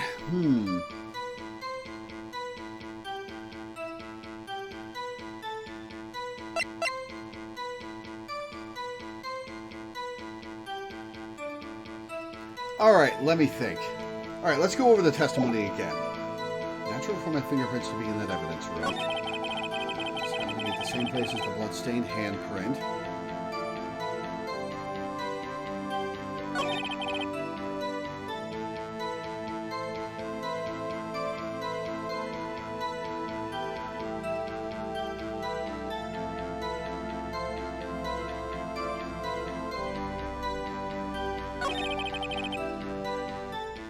Bloodstain and the fingerprint are completely unrelated.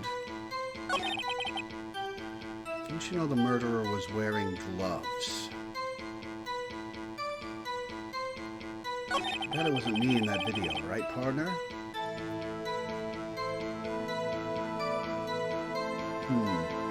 Got 12 minutes left, so mind if I drop a hint? Well, if you want me to stop right at 3:30, I guess. Sure, what's your hint?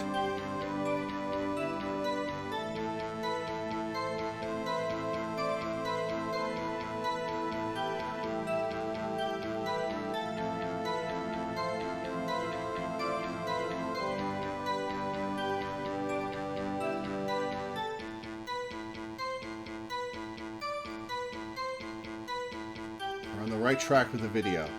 Okay, thought so.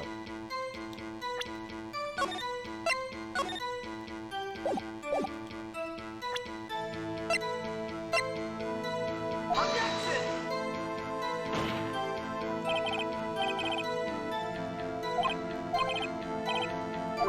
Wait.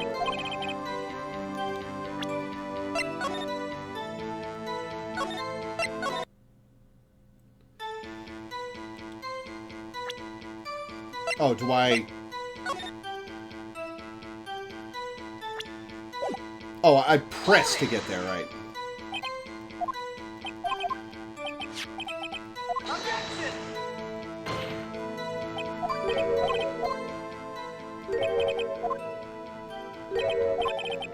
Objection!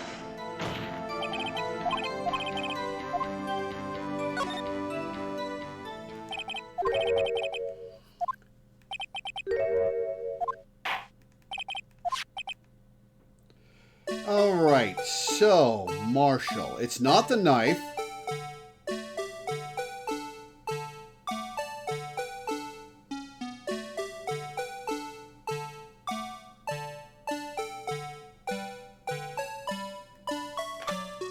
Let's take a look at him here. Alright, that's just Goodman's outfit.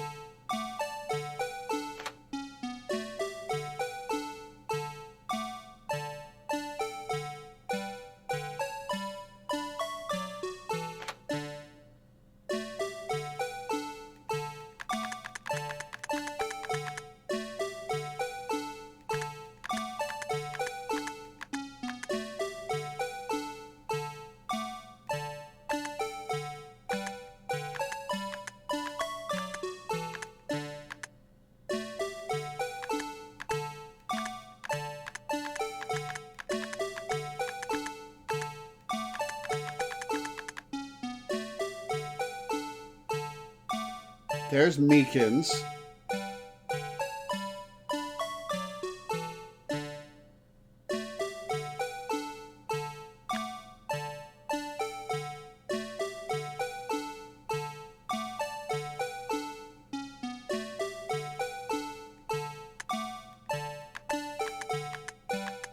It's not the knife.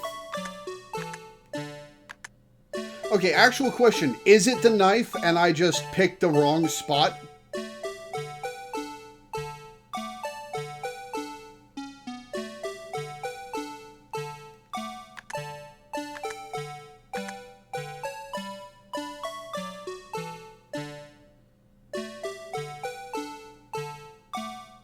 It's not the knife. Okay.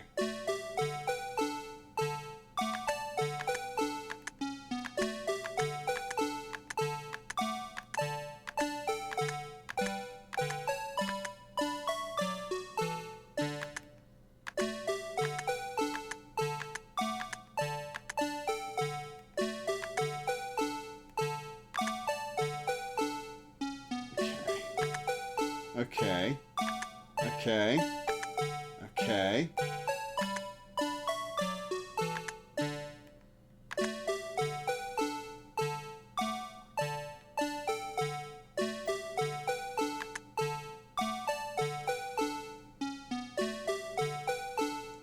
It could be the bloodstain. We could ask him to uncover his shoulder. We'll come back to that in a sec. Let's finish. No, that would have been Meekins' blood.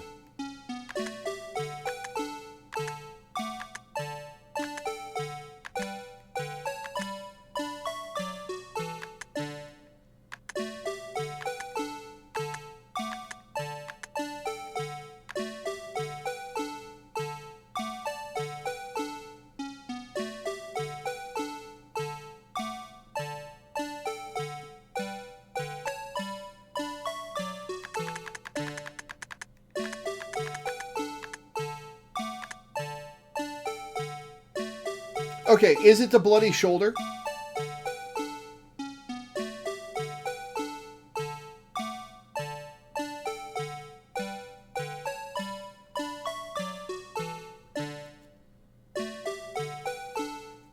No. Okay, let's see. Then yeah, sure, what's your hint? Keep going to the very end of the vid.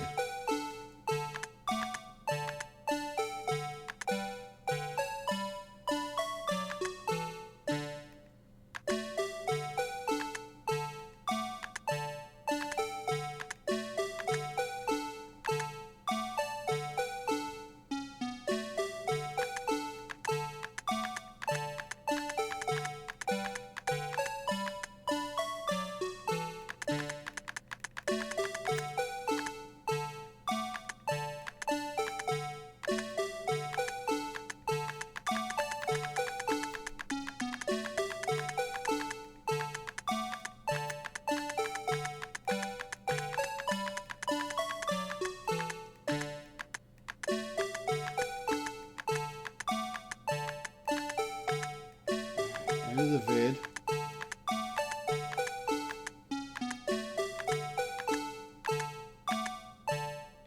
Aha! Take that! Bringing our attention back to the security camera is a mistake I'm afraid you'll soon not forget, Officer Marshall.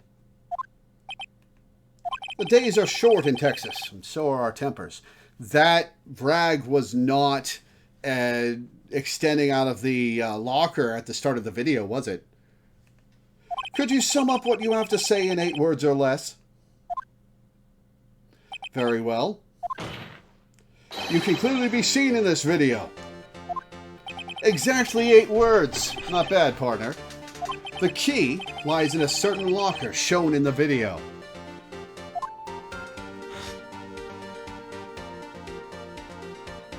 That locker with the white cloth sticking out.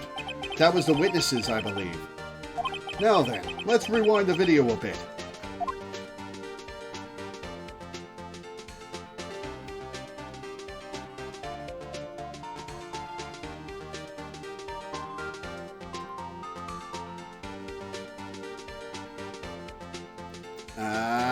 It's not there. Oh, the white cloth, it's gone. What's the meaning of this, Officer Marshall? When the crime took place, the white cloth wasn't there. Then it suddenly appeared. There's only one explanation. Officer Marshall, you were in the evidence room at the time of the crime. What's more, you opened your locker when the camera was turned away. Order! Order! It would seem that's the only...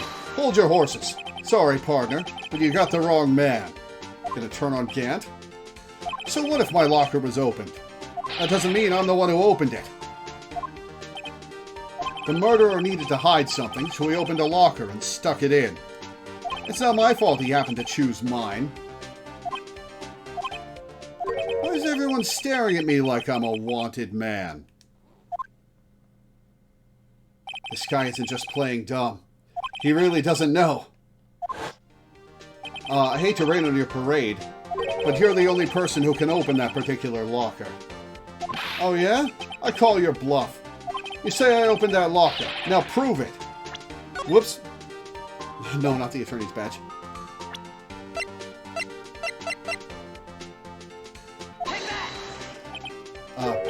Fingerprint sensor?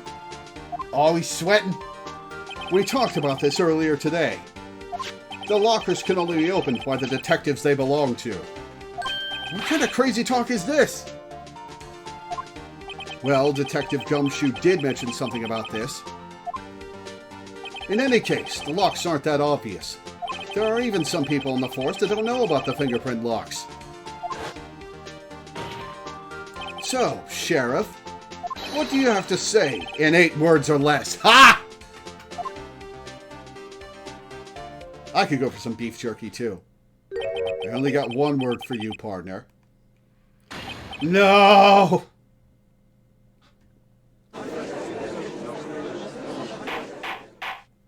Order! Order! Order! Witness, explain yourself! If this is a joke, it's the worst I've ever heard. I assure you, this is no joke, Officer Marshall. Now then, please tell us what you were doing in the evidence room at the time of the crime. Oh, I bet his fingerprint is innocent, and Gant has an override for every locker. Olay, please answer the question. That is the wrong thing. What is he now, a bullfighter? That's all right, Officer Marshall. I believe we can figure the rest out from here. We can? Have a look at these floor plans. There is no place for someone to hide in the evidence room. Yet Officer Meekins didn't see Officer Marshall. If that's so, then where was the witness? It seems Mr. Wright has an answer. That's right. The only possible conclusion. Well then, let's hear it. Where was Officer Marshall at the time of the crime? Oh, I don't get to save. Excuse me.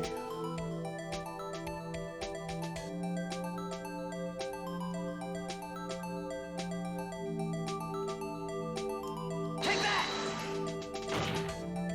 Officer Marshall was standing right here. So Officer Meekins didn't notice him standing there. That's almost as credible as Meekins' warp theory. Your chamber's empty, partner. Better reload. Shit. Alright, I'm gonna save again. Now they're ganging up on me. Perhaps you should think a little more about where Officer Marshall was. Officer Meekins should have seen him in the evidence room.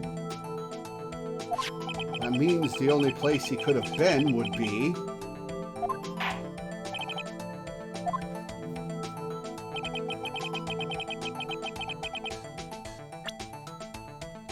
Okay, well, this was visible. I guess behind where the Blue Badger was, so right here? Take that! No. So Officer Meekins didn't notice him standing there. That's almost...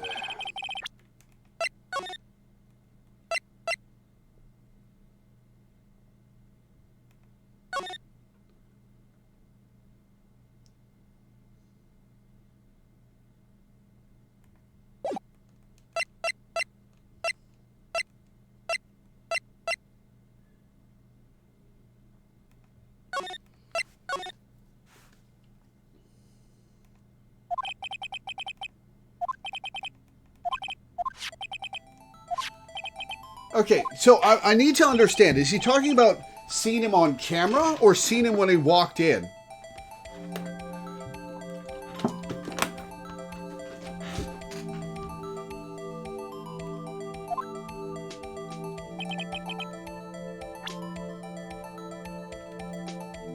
Take that!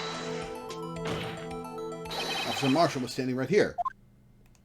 There, but that's where the victim, Detective Goodman, was. Oh, okay. Correct, unless the man wasn't Detective Goodman.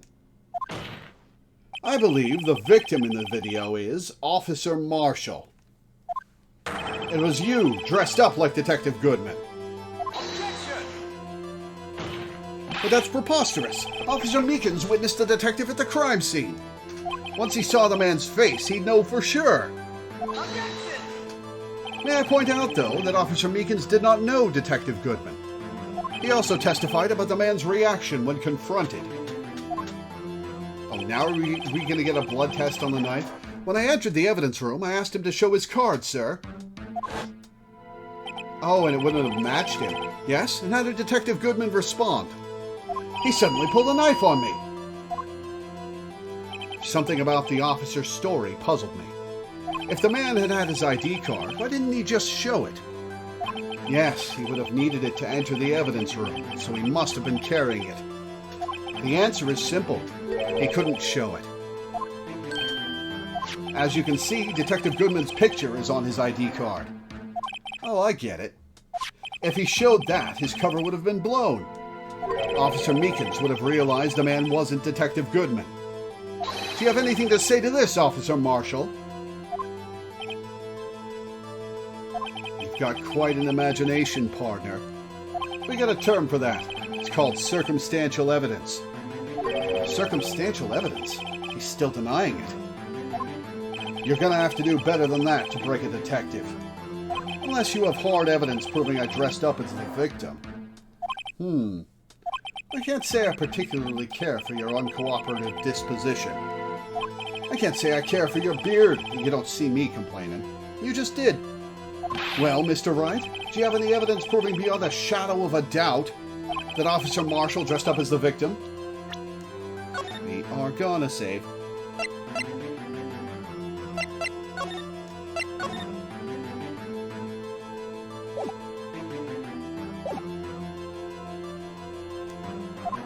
Well? Who am I kidding? I don't have anything like that. I can see the fear in your eyes, partner. Seems you're the one who couldn't take the desert heat. Ah, this can't be happening. It's so obvious he's the one. What can I do? Is Edgeworth going to save me? It looks like your lack of experience has finally been exposed. I'll pass on to you what someone told me when I was just starting out. When you've run into a wall with no place to go, return to the basics. The basics? For me, that would be what Mia used to tell me. Phoenix, try thinking outside of the box. I shouldn't look for proof that Officer Marshall was in disguise. But rather, I should look for evidence that came about because he was in disguise. Why do you think this locker was opened in the first place? What do you mean? There's no reason for Officer Marshall to open his locker at the time of the crime. Yet he did, despite the chance it might be discovered later, as it has been. Which means he didn't originally plan to open his locker. According to the defense's argument, Officer Jake Marshall dressed up as Detective Goodman at the time of the crime. Then, after the crime was committed, he opened his own locker for some unknown reason.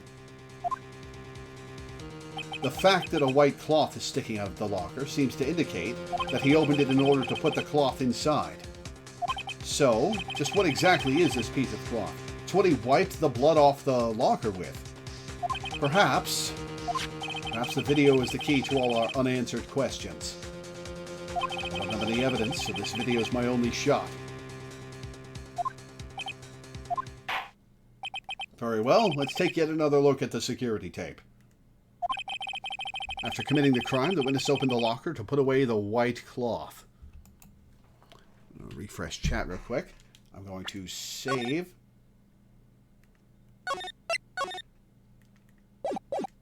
Please show us why the witness has to open the locker. Okay, let's see.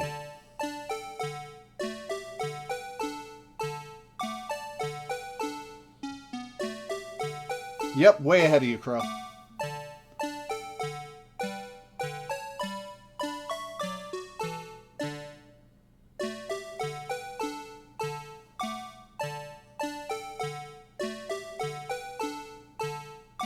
Okay.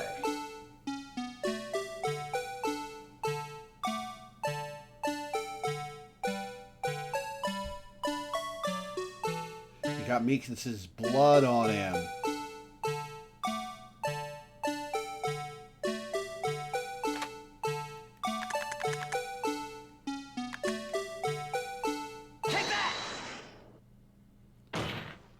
For some reason, you disguised yourself as Detective Goodman and entered the evidence room. I don't know to what end. Yet. However, something unexpected happened. Officer Meekins barged in on you. When asked to show your ID card, you pulled a knife on him. However, Officer Meekins panicked, and the white coat you were wearing was soiled with blood. The bloody white coat. You couldn't just walk out like that, so you hid the coat in your locker.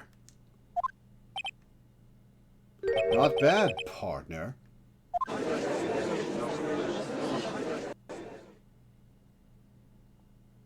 Now then, Officer Marshall, are you ready to tell us the truth? Looks like I underestimated y'all. I hope you're happy now, Mr. Edgeworth.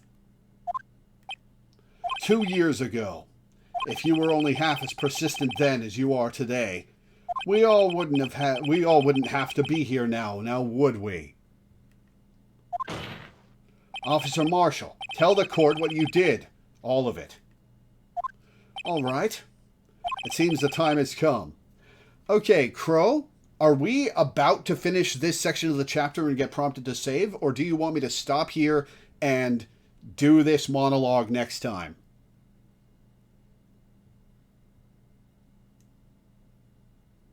Because it may take a while to get through this section, because you said you were out of time.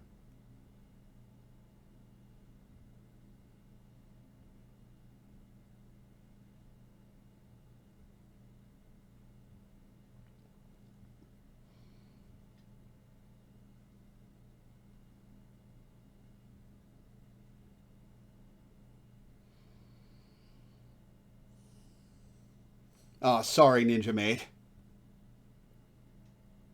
Crow's gonna ask a second opinion. Okay. As if it's only like 10 more minutes, I think we should get to the next save point. But if it's gonna be like half an hour of dialogue and another cross-examination, then I should let you go. Let's keep going. Okay. It seems the time has come. Marshall's confession. I had to do it that day. I couldn't just stand by and let it die. I stole the detective's ID and dressed like him. I planned to take out the evidence. I wasn't expecting Officer Meekins. I knocked him out and managed to escape. I knew which areas wouldn't be caught on the camera. There wasn't any murder in the evidence room at 5:15. So the supposed victim was really you. But there's one thing I still don't understand. Traces of a large quantity of blood were found on the floor of the evidence room. If no one was murdered, then how could that be? Officer Meekins managed to cut his own hand. My guess is he's the donor. It was way too much blood for such a small donation. Marshall's confession. Oh, hang on. I bet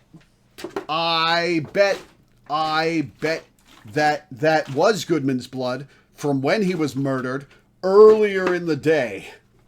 And that's why the locker was open.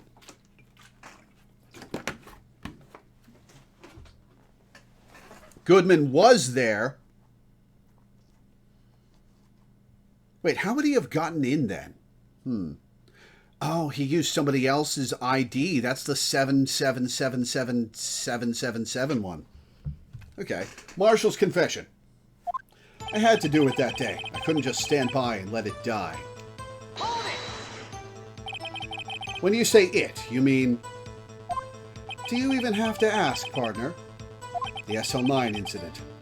2 years have passed since that case was closed. It was going to completely end with the transferal that day. Not if I have anything to do with it. That incident's not over. But what did you hope to accomplish by sneaking into the evidence room? When a case is closed, only that case's lead detective can look through the evidence. I wanted to have a look at it myself one more time. No matter what the cost. I don't care what anyone says, partner. That case is mine. But Officer Marshall wasn't in charge of that investigation. Why does he care so much about it? Because his brother's dead. That day was my last chance. That's why I stole the detective's ID and dressed like him. I planned to take out the evidence. Hold it! Why did you disguise yourself as Detective Goodman? That's because it's in his locker. If I didn't make it look like Goodman was carrying out the evidence transferal, I'd be arrested for stealing evidence, which wouldn't get me anywhere. So you did it to fool the security camera. And the detective's ID card? I stole that the morning of the incident. So that really was why Goodman started filling out that lost item report. I returned his ID card. I left it on the floor in the prosecutor's office parking lot. Ah, that's how it got there. Okay. The ID card I found was left there by Officer Marshall. So essentially, you managed to succeed despite your lack of foresight. What do you mean, partner? I mean the fingerprint-activated lock, of course. No matter how well you disguise yourself, you can't change your fingerprints. Under normal circumstances, you wouldn't have been able to open that locker yourself. But he could, because a rubber glove just happened to get stuck in the door. That means Detective Goodman must have opened the locker before Officer Marshall. I wasn't expecting Officer Meekins. I knocked him out. Hold it! You pulled a knife on Officer Meekins and tried to drive him off? Let's just say I was a little surprised. I only planned on being in the evidence room for no more than 5 minutes. I didn't think anyone would actually come in during that short time. Officer Meekins certainly is a one-in-a-million type of person. Mistaking a detective for an intruder, demanding to be shown his ID. I'll have to think a little more about his raise this year. When did Edgeworth get so much influence? Anyway, he threw himself at me, and I ended up cutting him slightly. I'm sorry it had to turn out that way, with me knocking him out and everything. By the way, what happened to your knife? Oh, you mean this one? I don't know what to say. So you knocked Officer Meekins out and managed to escape. I knew which areas wouldn't be caught on the camera. So you did your research beforehand. Those who go into the desert unprepared don't live long, partner. I didn't think it would make a difference, though. The security tape is erased every 6 hours. If all had gone as planned, no footage would have been left. However, you bloodied your coat in your struggle with Officer Meekins. If someone was in the security room when I came out, the jig would have been up. I opened my locker and stashed it in there. What was Officer Meekins doing during that time? What else? He was sleeping like a baby. So what you're saying is, on that day, there wasn't any murder in the evidence room at 5:15. But the blood found at the scene certainly indicates a crime took place. What are you, blind? The victim shown on that tape is me, and I'm not dead yet, partner. So you stole the evidence from the locker. Actually, no, I didn't. Why not? Oh, when I opened the locker, the evidence was already gone. What?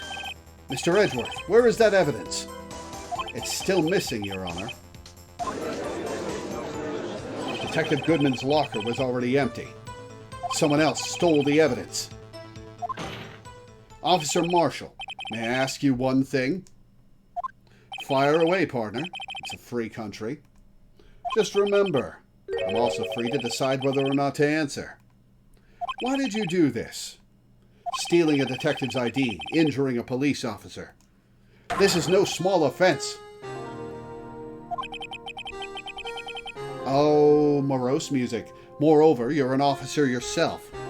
This will have serious consequences. It can't just be forgiven with a simple cut in salary. Not that salary cuts are ever a valid solution. Like I said, this isn't your case. This one is mine. And I'll do anything it takes to get an answer I'm satisfied with. The witness has an unusual amount of zeal. Let's hear more. I can't just forget the SL9 incident. You know why? Hold it! But that case was solved 2 years ago, wasn't it? That's the reason the evidence was stored in the evidence room. Joe Dark was convicted for his crimes. One thing I can say for sure is he deserved his sentence. I remember the Joe Dark case. It involved serial murders, didn't it? I don't intend to complain about how it turned out, but there's something that still bothers me. Something went down at that trial. Something no one will talk about. What happened? I don't know. That's what I'm trying to find out. Why is he so concerned with that incident? Maybe I should present him with what I think his real reason is. I had a feeling we'd wind up here sooner or later. I present a specific page. Everyone involved here is related in some way to that case. I'd better take another look at the files. Alright, we're gonna save. Okay.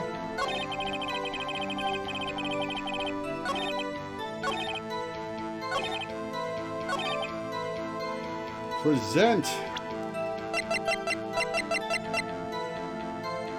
Objection!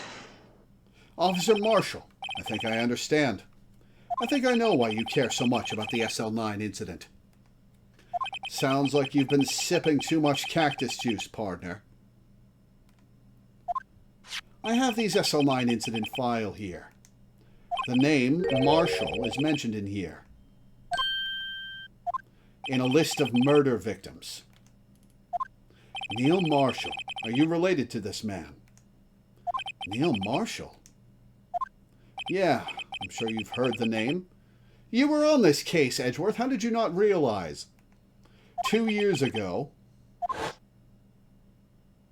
he received the same lousy prosecutor award you got. What? A prosecutor? He must be talking about the King of Prosecutors Award. Now I remember. Prosecutor Neil Marshall. He handled the SL9 case before I did. And Gant killed him. That's right, he was killed. And the case fell into your hands. But what's his relation to you? He was my brother. He was investigating the murders with Damon Gant, the then Deputy Chief of Police. The group of detectives I was part of worked under them. We were desperate to prosecute the killer.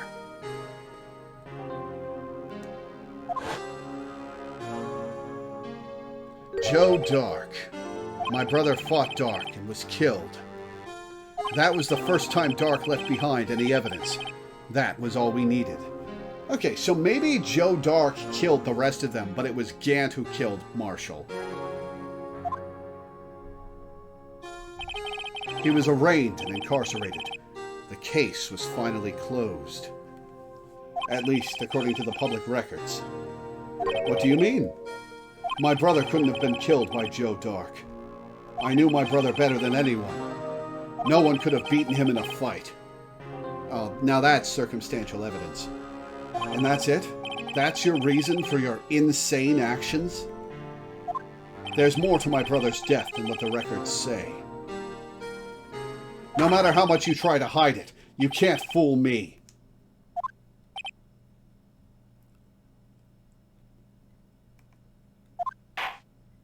Well, at least one thing's for certain.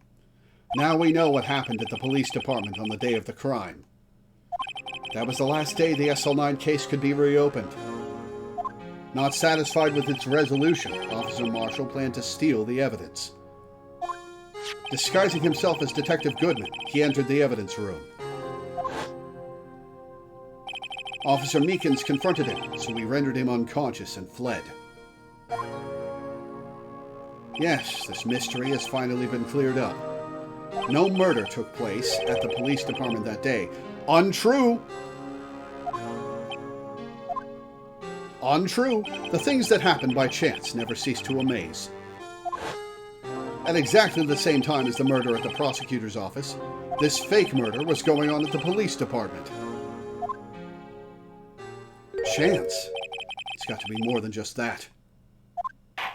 So if no one was murdered at the police department on the day of the crime, that means the murder in the prosecutor's office's parking lot was the real one. Which, in turn, means only one person could have committed the crime. Chief Prosecutor Lana Skye. Objection! But wait! A verdict wasn't reached in yesterday's trial. Objection! Which is why we examined the incident at the police department today. But there's only one reason the defendant was not convicted yesterday. There yet remained the mystery of the simultaneous murder at the police department. It seems to me this boy's got the draw on you, partner. You're going to present the floor plan. All of the mysteries at the police department have been resolved, no doubt about it. Our sole murder took place at the prosecutor's office. The only suspect is Lana Skye. And the testimony of one Miss Angel Star is completely incontestable. We contested the hell out of it. If you have a response... Whoops.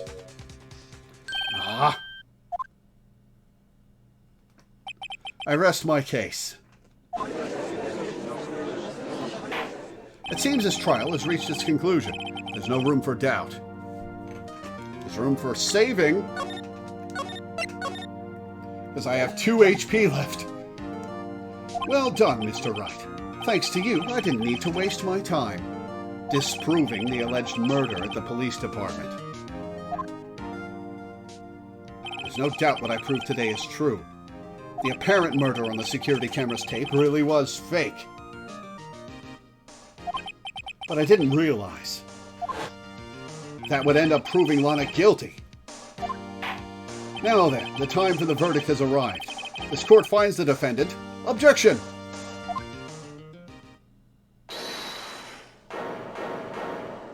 Hey, Emma's back. Your Honor, wait. Oh, they didn't have a recording for her voice. Emma, the defense has an objection. A scientific objection. Right? What do you mean, right? Mr. Wright, are you this girl's guardian? Your Honor? Oh, in a sense. Please, Your Honor, all I'm asking is for a minute of your time. Please, hear me out. Mr. Edgeworth, please. I don't want to leave any loose ends. You want a minute? I'll give you 3. Timer appears on screen. I was kind of in shock. I mean, finding out the SL9 incident referred to the Joe Dark killings. Now that she mentions it, the names of both Skye sisters were in that file. But that's when I figured it out. I mean, what Officer Marshall was trying to do that day. So I knew his fingerprint had nothing to do with the crime. That left only one thing. The other handprint. You mean the traces of blood found in Detective Gumshoe's locker? But no fingerprints were found on it, right? No, but I figured if I examined it scientifically, I'd be sure to find a clue. So, I ran over there and looked at it again. So did you find something? She's like, no, nothing. No. Huh? Sorry, I guess I'm not much of a scientific investigator after all. Why'd you interrupt then? Is that all? Please don't be mad. I'm just a high school student. And I'm just an attorney. But Mr. Wright, those traces of blood are the only clue we have. If we can't find something wrong with them, please, Mr. Wright, you're a professional. If anyone can save Lana, it's you. Me? Oh, boy. Time's up. Now then, Mr. Wright, with regard to the incident at the police department, does any reasonable doubt remain? It appears the defense is troubled by the other blood mark.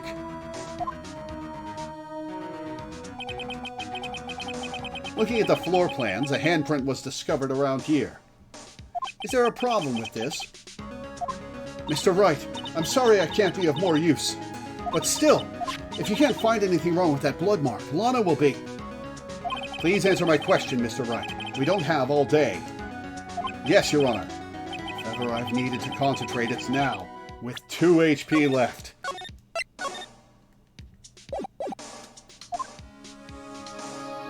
What could be wrong with that handprint on Detective Gumshoe's locker?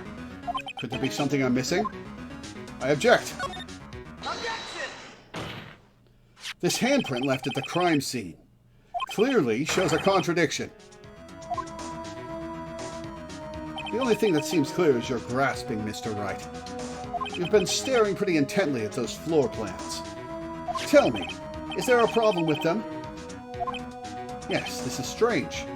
Take a good look at these floor plans. Where'd the blood come from? Something is missing. Missing? You mean something hasn't been drawn on there? Yes, something that, when drawn, will completely change the meaning of the blood mark. Let us pray the defense isn't simply trying to buy time. Very well, Mr. Wright. With all this evidence here, there's got to be something I can use. The question is, which item can prove something is missing in the floor plans?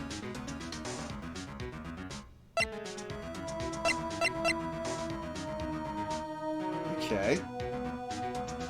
Unstable jar might be it. I can't present the floor plans. Oh yeah, the luminol that we sprayed on the floor. Take that! As they say back west, even a blind man can hit with buckshot. That is, so long as he's facing the general direction. It seems Mr. Wright's not sure which direction to face. It's no use. The more evidence there is, the greater the chance of me being wrong. Just calm down, Mr. Wright. Try and remember what the evidence room was like on the day of the crime.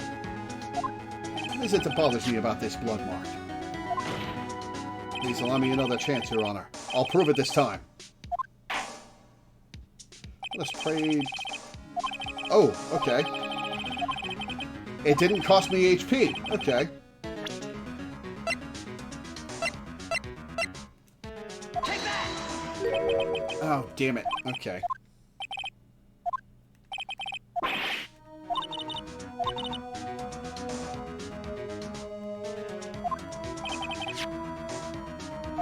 Alright, so it's not the luminol that we sprayed on the floor.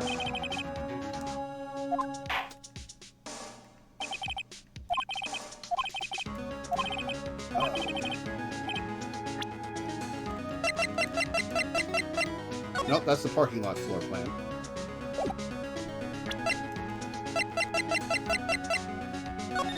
Aha! Let's update the floor plans. Take that! Oh, god damn it.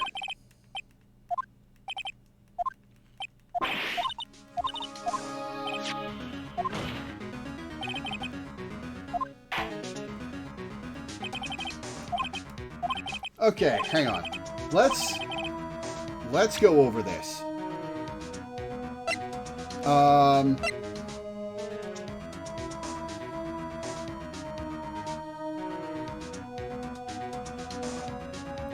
Okay, it's not this.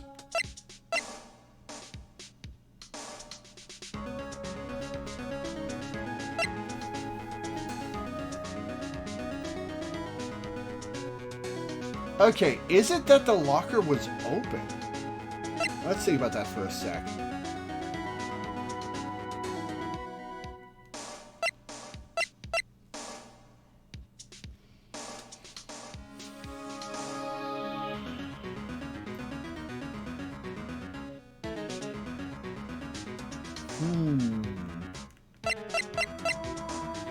Well, there's no penalty for... Take that! Okay, that's not it.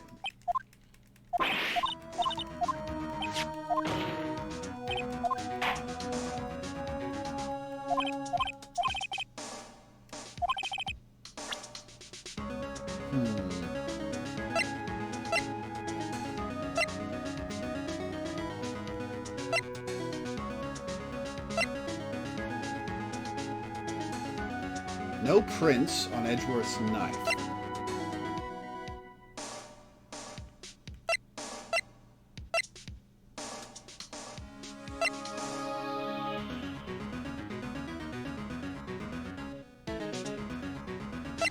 How do I prove that there was a pool of blood?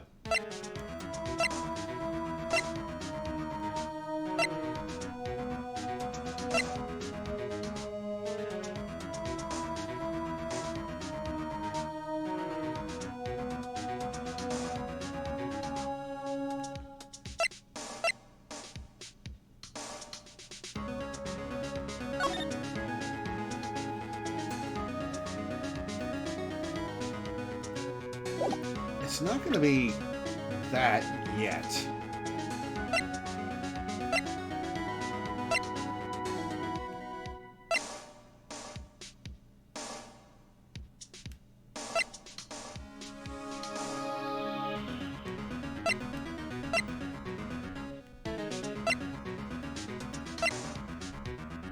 It's not that.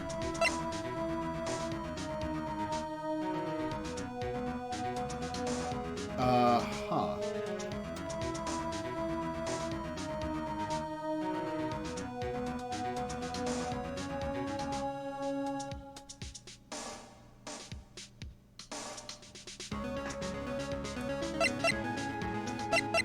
Can I get a hint? As we are running out of time today.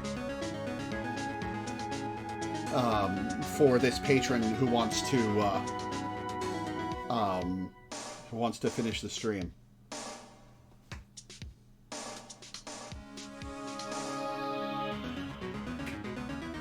Yes, we're staring you in the face every time you watch the video. Oh, okay. Take that! What about that piece of plywood? The Blue Badger, mascot of the police force. Defender of truth, guardian of proof. Explain yourself, Mr. Wright. You seem pretty smug. Please look at the floor plans of the crime scene. The Blue Badger is not here. So watch what happens when we put him in. This is where he was dancing at the time of the crime. Well, what?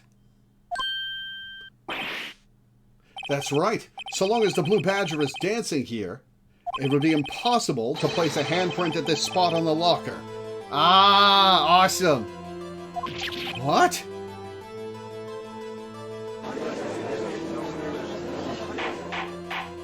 So that means, just exactly what does that mean? It means it can't be done. What do you say? Blood traces were undeniably found on that locker. Don't look at me. I didn't put it there. Mr. Wright, think it through scientifically. Emma, on that afternoon, Officer Meekins was the one who brought the Blue Badger to the evidence room, right? After he put it down, it would be impossible to leave a handprint on that locker. So that must mean this blood mark was left there before the Blue Badger was brought in? Just one moment. I will not allow such far-fetched balderdash in my courtroom. It may sound far-fetched, Your Honor, but it's the only possible explanation. On February 21st, in the police department's evidence room, blood was spilled not once, but twice. But how? One time was captured on this tape, taken by the security camera. Officer Meekins cut his hand, from which a trivial amount of blood fell. The problem is, the other time.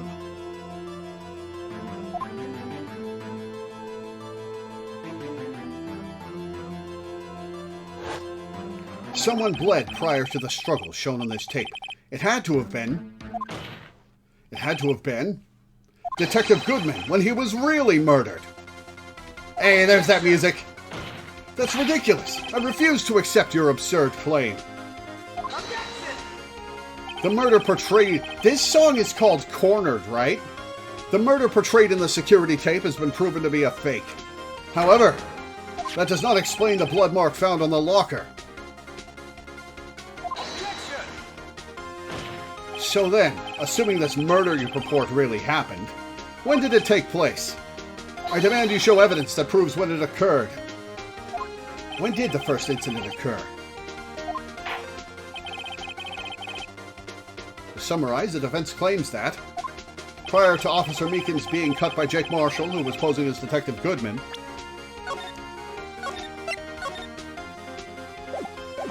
another incident took place in that evidence room. That's right, the blood mark on the locker proves this. Very well, then tell us, when did this first incident occur? As Mr. Edgeworth said, proof must be presented. Proof that shows when the murder took place. There's a different cornered theme for each game. Interesting. There's only one piece of evidence that can show that. Now then, will the defense please present its evidence? What shows when the first crime took place?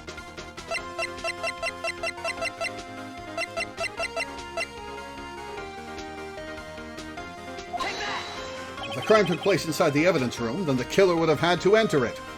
And in order to do so, an ID card would have been required. An ID card? Oh, the ID card record. Officer Meekins brought the Blue Badger panel into the evidence room at, let's see here, 4:50 p.m. If the crime took place before that time, then it would be 4:40 p.m. Ah! Oh no, we've implicated Edgeworth instead of whoever's the sevens. Miles Edgeworth, just what have you done? I never would have figured you had the nerve, boy. Drop the act, witness. It doesn't take a lot of thought to figure out it couldn't have been me. Nope, I ain't getting it. I'm afraid I don't understand either. It's clear from the luminol test that blood was there. However, when the second crime took place, both Officer Meekins and Officer Marshall failed to notice the blood. That means the blood from the first crime was wiped away by the real murderer. I would have had just 10 minutes to murder the victim, carry his body away, and clean up the blood. Unfortunately, that's physically impossible. That would mean the crime must have taken place before Mr. Edgeworth entered the evidence room. Let's look at the chart again. There's only one other card number remaining. 7777777. Talk about a lucky number. But wait, that doesn't make sense. How could Detective Goodman have entered the evidence room? Since there's no record of his card being used beforehand, he must have entered along with the real murderer. That's the only plausible explanation. He went in with 7777777. Mr. Edgeworth, please look into this ASAP. Find out whose ID number is 7777777. That's 1 7 too many, Your Honor. Unfortunately, I'm unable to look up the owner of that ID card. At least at present. What? Explain yourself, son. The ID number 7777777 belongs to someone with a rank of captain or higher. Someone who is a so-called executive officer. We don't have the authority to inquire into such a person's identity. But that's ridiculous. Just how... I'm not finished talking, Mr. Wright. There is one situation in which we can be granted such authority. If an official charge filed against an executive is accepted. Yeah, judge is on board. An official charge. You're all alike, aren't you? With your cover-ups and your forgeries. That's how the prosecutor's office operates. I take pride in my work, Officer Marshall. I would appreciate it if you would keep your slander to yourself. Slander, is it? Okay. Let me ask a question. Yes? No, not to you. To To her, the defendant sitting over there. Your own little executive. Lana? Objection! Don't be stupid. She's been charged with murder. Of course we've looked up her ID number. And it's not 7777777. Don't play me for a fool, partner. That's not what I want to ask.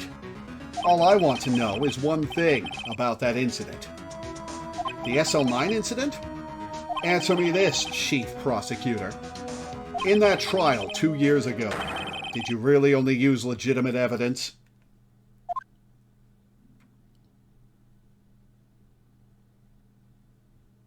More? Do you need the witness to repeat his question, Chief Prosecutor? Are we getting another testimony? I heard him fine, Mr. Edgeworth. 2 years ago, I was in charge of the prosecution for that trial. At the time, occasionally, we felt the powerlessness of the law. At least, I did. Lana, I became a prosecutor in order to suppress crime with the law. But before I realized it, we were the ones being suppressed by the law. Oh, she's a crooked lawyer. Defendant, just what are you saying? I'll ask you again, Chief Prosecutor. During that trial 2 years ago, did you really present all the evidence in court? Can you look me, an investigator in that crime, in the eye and say that you did? Chief Prosecutor, you didn't. I don't have to, Officer Marshall. Why won't you answer him? Drastic crimes require drastic measures. That's just the way it is. We did what we had to in order for him to get the verdict he deserved. But Lana, even if it involved forging evidence.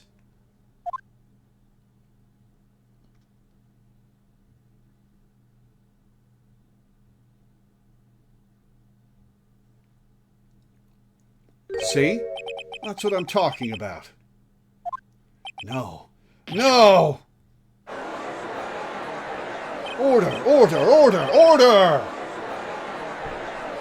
Lana's remarks caused such a stir.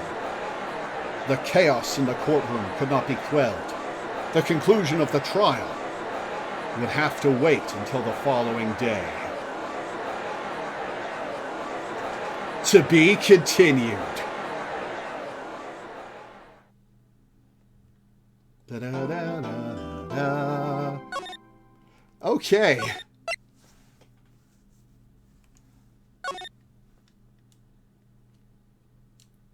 Now you can save and quit. Yeah. Sorry that took so long, Crow. I know you wanted to be done 45 minutes ago. Yeah, the plot thinkins. Oh, that was good. That was good. And what remains to be seen is whether Gant just killed Marshall or he was the serial killer in the whole Joe Dark case.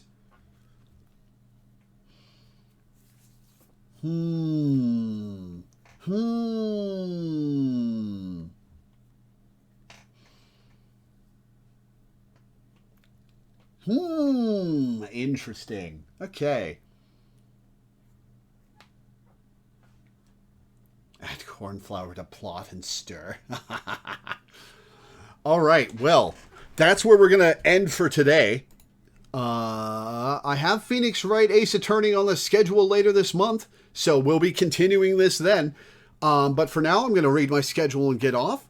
Before I do, I would like to plug my Patreon, which you can find at patreon.com/LoreweaverStreams. The link's also in the description of the YouTube video and can be found with the !Patreon command in Twitch chat. I make my living off of Patreon. It's my sole source of income. And I make enough to pay my rent and my bills for now, but I'm mostly just scraping by beyond that. And I need to save up because I'm moving in June. So if you could go to my Patreon and pledge $1 a month or $1 per stream or anything in between, I'd be grateful. I'm grateful to everybody who pledges because you're the reason I have this strange, silly job that I love so much. If it weren't for you guys, I would be far less happy and fulfilled. So, thank you. I'd also like to plug my YouTube channel, @Loreweaver on YouTube. The link can also be found with the ! YT command in Twitch chat. I upload all my streams to YouTube. The whole Phoenix Wright Ace Attorney playthrough is up there. Everything from the last 8 years is up there. There's a wide variety of games. I'm sure you'll find something you like. If you're watching this on YouTube, I stream live on Twitch almost every day at 1 p.m. EST at twitch.tv/Loreweaver15. The link's also in the description of the YouTube video. Come hang out and chat while I play. I love talking to people while I stream. It's a good time. I look forward to seeing you here. Finally, the schedule. Tomorrow, I'll be playing Ogre Battle 64 for a patron. Wednesday and Thursday will be Super Paper Mario for a patron. Friday, I will not be streaming. I'm helping my stepdad move something, so no stream that day. Saturday will, of course, be our weekly Final Fantasy XIV stream. Sunday will be The Devil and Me, finishing that game for a patron. And then next Monday, I don't have anything on the schedule next Monday. We'll see if I do anything that day. I'm not sure. So yeah, that'll be it for today. Thank you guys for tuning in. Thanks for hanging out. Thanks for watching. And I will see you next time.